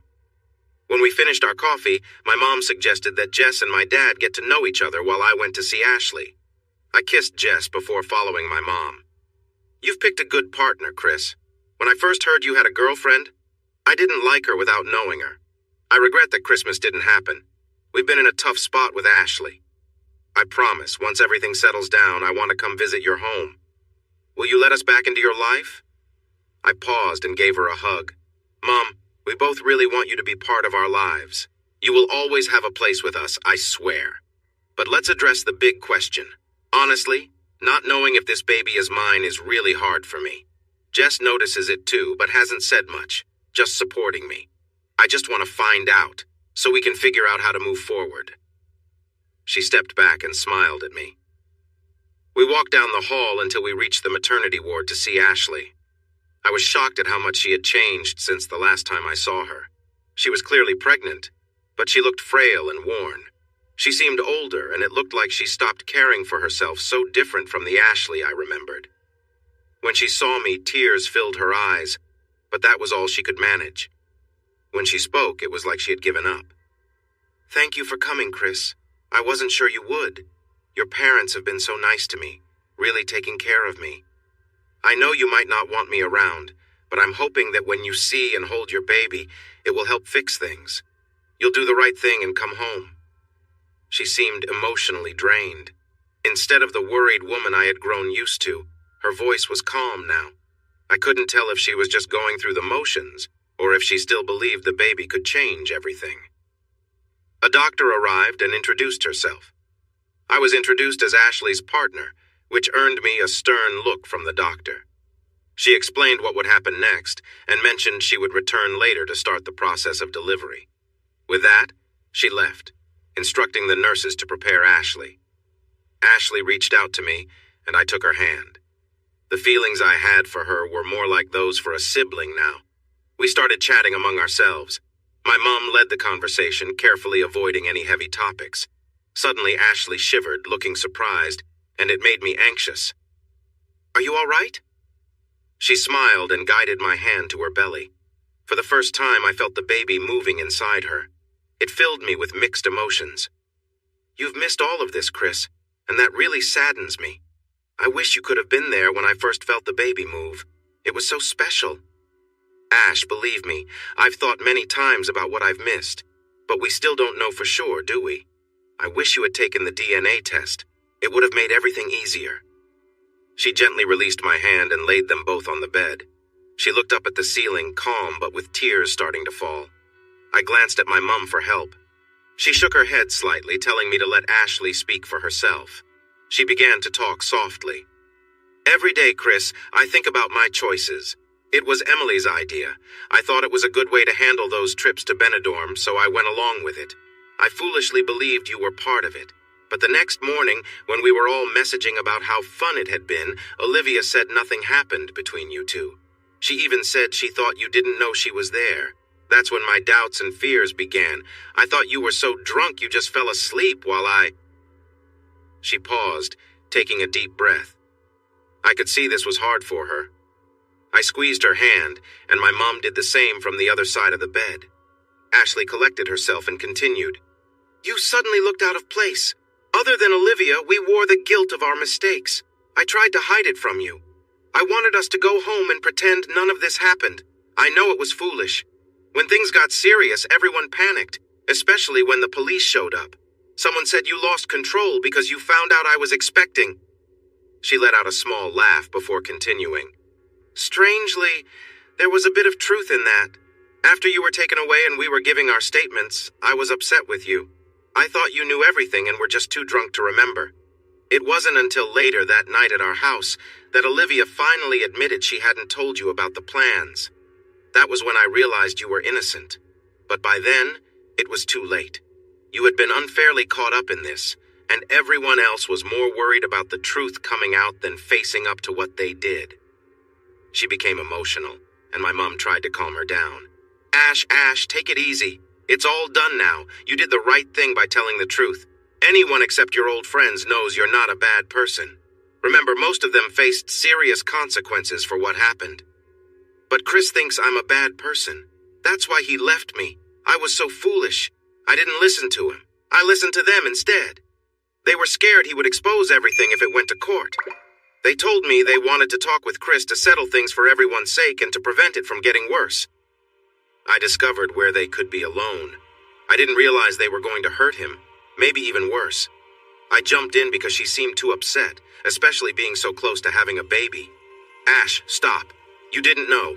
They lied to you. They only cared about their own images. They didn't care about us. I'm sorry, Ash. I should have stayed that night. I should have talked to you before I left. I don't think it would have changed much. Our relationship was already weak, and what happened that night ended any hope we had. I'm really sorry. She nodded sadly and continued. I was angry at you for leaving, and then the stories began. When Rich and Olivia moved away, I knew it was true. I know you messaged Olivia. She told me to let you know she regrets not speaking up and stopping this from happening. We sat in silence, lost in our thoughts. After a little while, the doctor returned with a nurse who closed the curtains around the bed. Okay, Ashley, this might feel uncomfortable. I'm going to help you now. Are you all right with that? Ashley looked worried but nodded. I'm going to go see Dad and give him an update. Mom, can you stay with Ash? I'll be back soon so you can take a break. I left to find my dad and Jess. I informed them about Ashley's confession. Jess looked concerned. How are you doing, Chris? Are you okay with everything happening? I smiled and nodded. Yeah, I actually feel pretty good. If that baby is mine, this talk might help us move forward. Jess asked, but what if it's not your child? You know how I feel, Jess. If it's not mine, that won't be my concern. Both Jess and my dad were uneasy about how I felt about the situation. I finished my coffee and decided it was time to check on my mom. I kissed Jess and went back to the delivery room. When I entered, my mom told me she would be back soon, saying nothing would happen too fast. I sat in the chair next to the bed. Ashley had her eyes closed, looking up at the ceiling. After about 10 minutes, she turned and looked at me. Your new girlfriend has a young son, right? I didn't expect that question, and I wanted to steer away from this topic. I decided to keep my answers short. Yes. How do you feel about him? Nice kid. She pushed a bit further. That's not what I meant. Does he see you as a father figure? I felt uneasy hearing that. Ash, please don't do this to yourself. You already have an idea about the answers to the questions you want to ask. I won't go there. Are you going to have a baby with her? I sighed and closed my eyes. I'll answer this one question. I don't know. It hasn't been talked about yet. If it comes up, yes, I would like to have a child with her. Ash, please stop. This isn't the right time or place, and honestly, it's not your business right now. She smiled at me. I'm sorry. I didn't mean to make you uncomfortable. I was just curious. She turned her head back, looking at the ceiling with her eyes closed. It was clear she was thinking hard about what to say next. I glanced at my watch. My mom should be back soon. I really hoped so. A few minutes later, she turned to me again. You walked away from me and into another woman's life. She has a young child who probably calls you Dad. I know your parents sent him Christmas gifts. You've done what you said you wouldn't do. You are raising someone else's child as your own. Think, Chris. You turned your back on me easily, and we have been together for years. You hardly know them. You could walk away from them both today. We have a golden chance to start fresh with our own child. Our child, not someone else's. I could see her eyes full of hope. She must have thought she found a way to make everything right. I shook my head slowly, feeling quite down. I understand what you want, but your thinking is flawed. This may not be my child you're talking about. I can't raise another man's child. Then Ashley lost her calm. But you are doing that now, you hypocrite! I started to get up to leave. Ashley tried to stop me as a nurse hurried over, looking stern. I'm not happy about this. If you can't calm down, you'll need to do this on your own, and we don't want that, do we? The nurse turned to me with disapproval. Please, sir, try not to upset your wife. I nodded and sat back down. Ashley was looking at me, wanting an answer. I knew it would hurt, but I felt it was time to be honest. I spoke softly and without anger. I have never met Noah's dad. He was born to Jess, my girlfriend, before I came along. He looks at me like I'm his dad. and I see him as my son, even though he isn't. When I see him, there's nothing from the past to cloud how I feel about him. I can't come back to you, Ash, even if you are having our child. There's been too much hurt to fix things. I'm truly sorry it's ended like this. If this isn't my child, unlike Noah, I know who the father is. His mother is my wife, and he should never have come from you. Every time I see that child, I remember the terrible things that happened day after day. I can't go there. It's not the same as Noah. Ash, don't fool yourself. It isn't. She sank back into the pillow and stared at the ceiling. My mom came back and noticed something was wrong. I quickly excused myself and went to find Jess. Ash was playing with my thoughts, and I didn't like it. As I walked through the hospital to find Jess, I began to think. When we first got close, Jess had said we were being safe when I thought I would finish. I assumed she was using protection. We had talked about the baby Ashley was having, and Jess promised she would support me through it all. She also said she would be much happier once I was divorced. But she had never mentioned wanting more kids. I thought we should focus on this baby first. When I reached the cafe, my dad told me Jess had gone outside to the garden for some fresh air. I found her sitting on a bench looking at her phone. "Hey, how are you, Chris? I can imagine how tough this is for you." She looked at me, then asked again, "Chris, are you okay? Is something bothering you?" "No, it's just something Ashley said, trying to get to me and make me doubt." Now Jess looked worried. "What did she say, Chris? I can see it's affecting you. Can I ask you something, Jess?" She nodded, still concerned. "When the time is right, would you think about having a child with me?" She gasped and quickly turned away, sitting in silence. I could hear her sniff a few times. Her silence told me all I needed to know. "Thank you, Jess. Now I know where I stand." She turned to me and wrapped her arms around my neck, burying her face in my shoulder with tears in her eyes. "Please, Chris, not here, not now. It's the wrong time and place. I'm sorry, we should have talked about this before. I promise I'll think about it." I didn't expect this, and it hurt, especially after Ashley's comments. "How hard is it to tell me you don't want my child, Jess?" Suddenly, my face stung from a strong slap. Jess burst into tears and hurried away from the bench. I jumped up to follow her, but a police officer who had been talking to a nurse in the garden ran over and stopped me. "Take it easy. I saw her slap you. I don't want to get involved. I've seen this many times. Just let her be. Let her calm down, and you need to do the same, okay?" I nodded, feeling sorry, and sat back down. I could feel people looking at me. I tried to call Jess, but she didn't answer. I kept trying for a few more minutes until her phone was turned off. My head dropped into my hands. I knew today would be tough, but not like this. I sent Jess a message. "Please forgive me. I shouldn't have said that. I'm not blaming Ash, but it really threw me off. Jess, I just want our family. You, Noah, and me. Anything else is just extra." I stared at my phone. The message was delivered, but not read. Maybe the officer was right. I should let her calm down. I walked back into the hospital. My mom and dad were together sharing a sandwich. "Chris, are you okay?" my mom asked, her worried look clear. "No, I messed up badly and Jess has left," I explained. After I shared what happened, my dad spoke up. "Chris, think about this. You brought your girlfriend to the hospital where your wife is about to have your baby. Jess knows Ashley wants you back. Every minute you spend with Ashley, you can see the worry on Jess's face. You asked her a question she didn't want to hear. I'll call her in about an hour to see if she'll talk to me if she hasn't come back." The rest of the day was tense. I kept checking my phone. I saw that Jess had read my message, but decided to let my dad try to explain how sorry I felt rather than call her. "Come on, Ashley, one more push. I can see the baby's head now." I didn't want to be there for this part. I wanted my mom to handle it. Ashley got upset when she found out I didn't want to stay, so I gave in. The doctor and nurse looked relieved. My heart raced as I held Ashley's hand. She gripped it tightly, pushing hard during this final stretch. Then the doctor held up the baby. I felt a wave of shock. I had always been fair-skinned with blue eyes and sandy hair. Ashley's family was also fair, with roots from the Scottish Highlands, which showed in her red hair. But the baby that appeared had olive skin and black hair. Jacob's mom was Portuguese.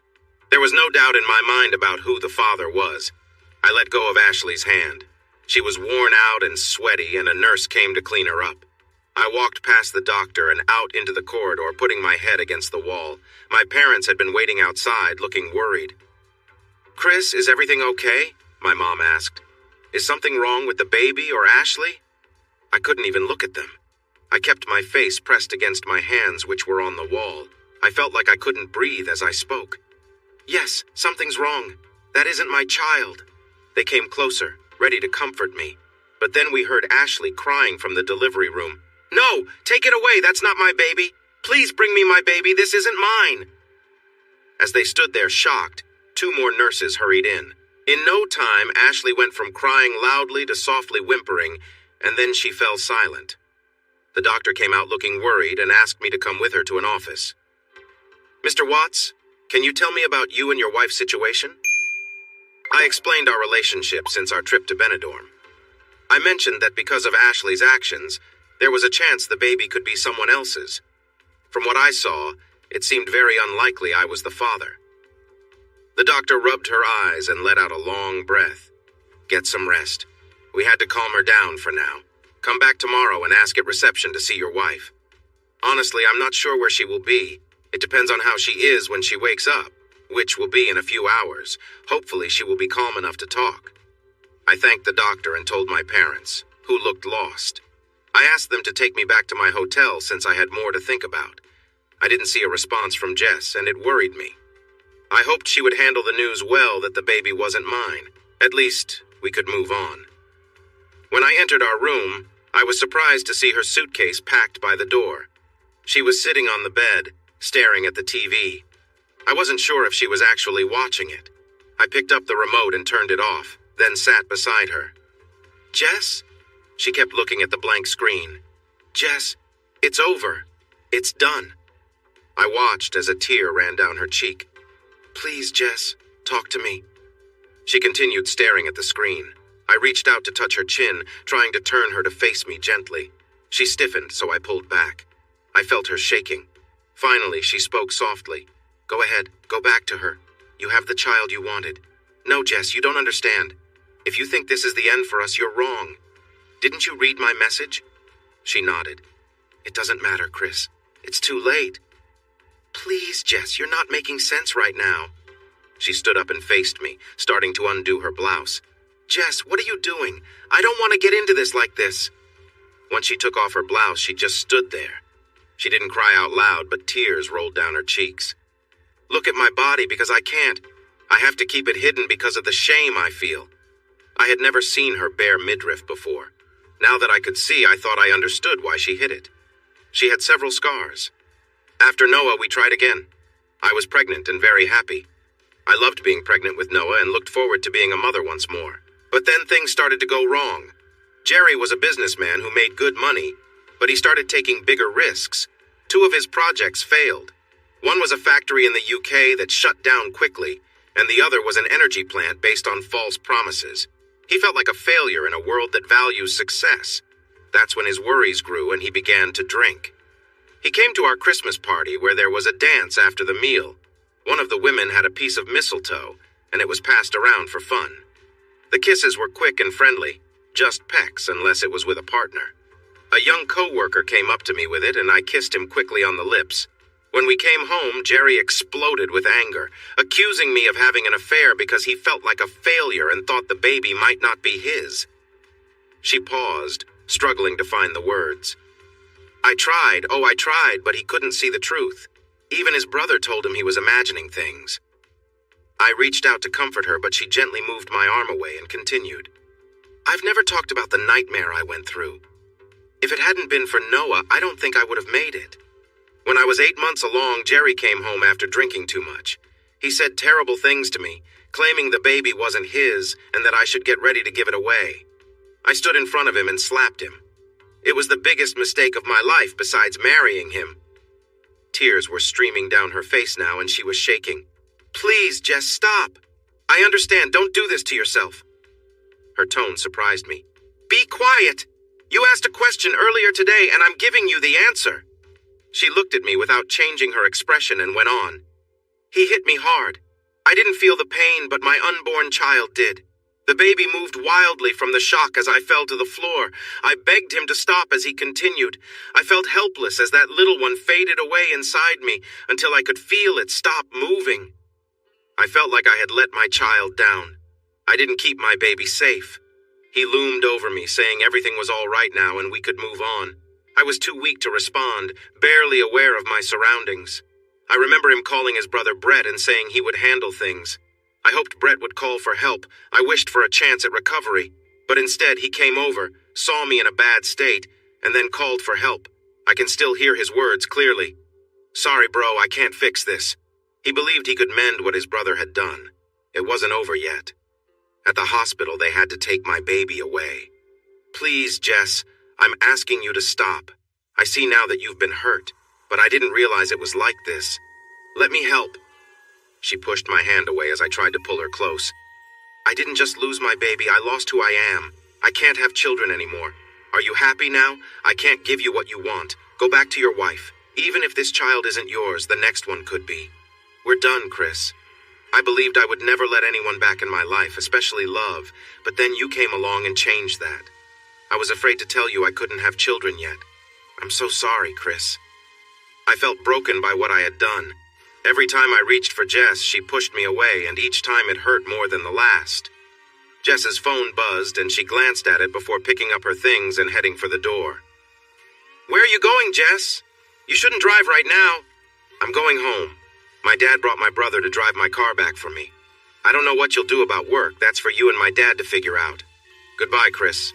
I thought we were meant to be, but I was wrong." Her voice was shaky as she left.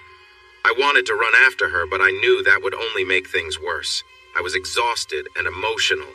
If her dad and brother got involved, it would only complicate things.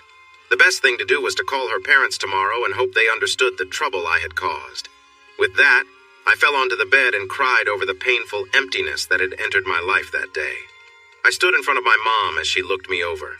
I felt like a kid again as she wet her fingers and smoothed down my messy hair.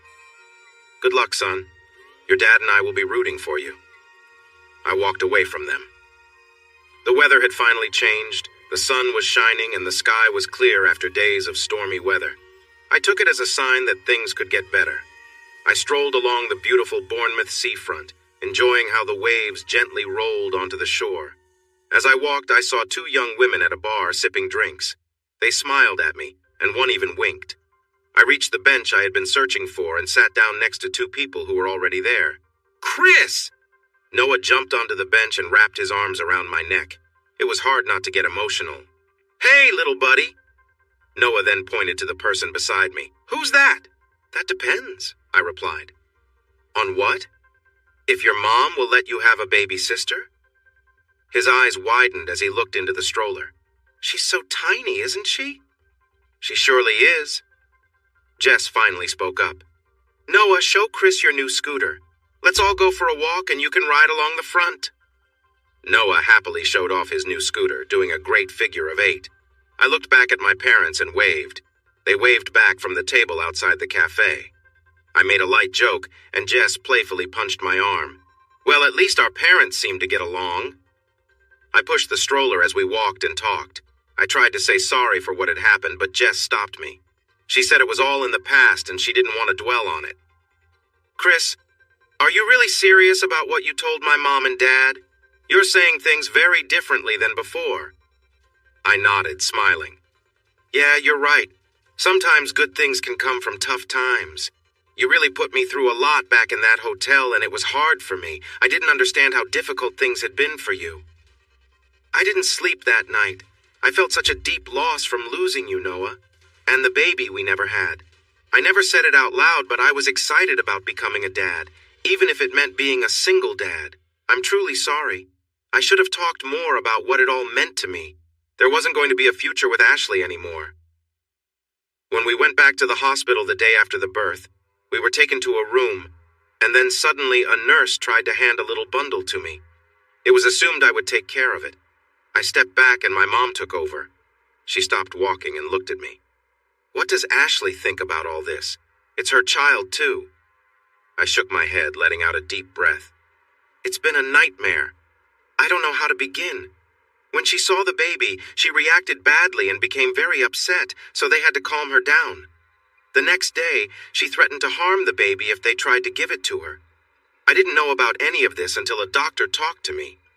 They think it all became too much for her.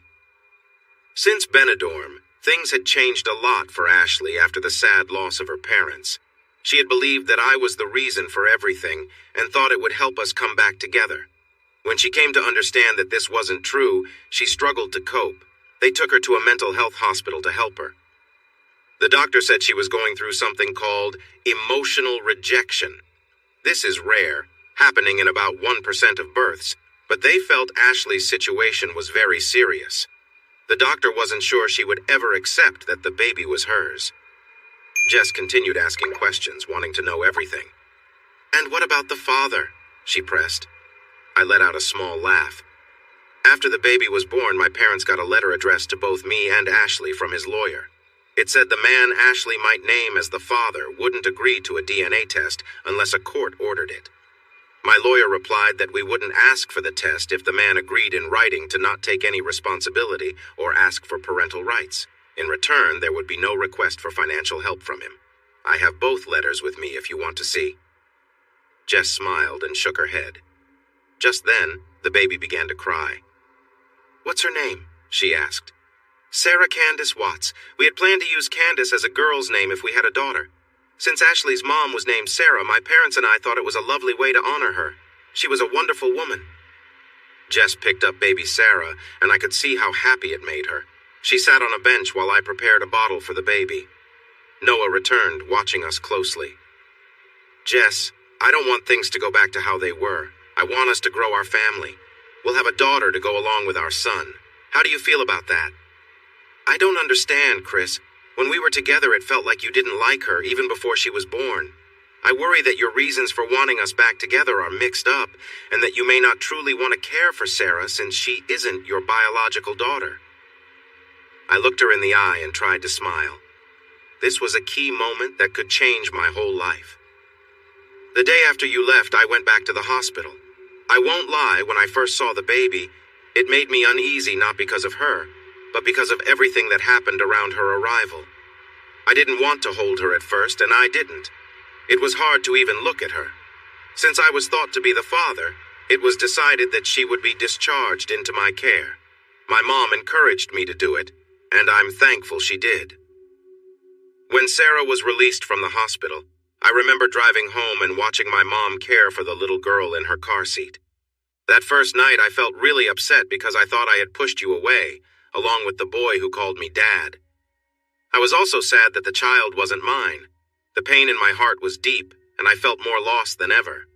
I hardly slept. When Sarah cried at night, I went to check on my mom. She was getting the bottle ready to feed Sarah. I sat beside her while she fed the baby. Soon, my mom started to doze off. The stress had worn her out too. I asked her to show me how to help. I wanted to support her and share the responsibility. My mom smiled weakly and thanked me. She looked like a weight had been lifted from her. I think she understood what was about to happen. Sitting with her on the sofa, she gently handed me the tiny baby. She felt so light. Sarah was crying because she had lost the bottle. My mom helped me hold her so I could start feeding her. As Sarah took the bottle, my mind was full of thoughts. I thought about how she came to be and felt frustrated that this baby should have been mine. But then, something began to change inside me. Something I hadn't felt since I found out the baby might not be mine. I started to think about what I truly wanted. I wanted the family we had, even if it happened by chance. I had caused a big rift in that relationship and realized I could help mend it. I could take on the responsibility and make our family whole again. It didn't happen instantly. Over the next few days, I grew closer to Sarah. I tried to convince myself it wasn't real. I watched my mom, and I hadn't realized how much she and my dad had already given to Sarah, even before she was born. I could see in my mom's eyes that this was her granddaughter, and none of that mattered to her. "If you don't want me and Sarah in your life, I will be sad. But I am here for her," I said. Mom smiled, and her eyes filled with tears. Noah looked at her and started to smile too. "Those are happy tears, right, Mom?" he asked. "Yes, Noah, they are the happiest tears I've had since you were born." I sat there smiling, shaking my head slowly as Jess fed Sarah. Jess noticed and asked, "What's so funny?" I looked at her with a grin. Sort of. My old life ended on the last day of my summer holiday in Benidorm. Less than a year later, I'm in a new place, here in Bournemouth. This is now my home, not just a vacation spot. Our lives begin today, and I'm excited for a new family life with you, Noah and Sarah. 18 months later, we were married. Ashley was now a part of my past. Before our wedding, we got a surprise. The lawyer for Jerry claimed that Jerry thought Noah might not be his son and wanted to give up any duties for him. He wanted Noah to be adopted. I was shocked when I learned he wanted £1.5 million back that was meant for Noah as he grew up. When I talked to Jess about it, she agreed right away. I asked her where we would find that kind of money, and she just rolled her eyes. You do know that a venture capitalist usually makes a lot of money, right? I told you I can keep this house for a while, and this won't change things much for us. The day after we got married, Noah officially became Noah Watts. I felt so proud. For our honeymoon, we decided to wait until the kids were a bit older so they could stay with their grandparents without too much trouble. To create a special memory, we spent a week at a center park in Sherwood Forest with both children. After a morning in the swimming pools, we were having lunch at a large picnic table.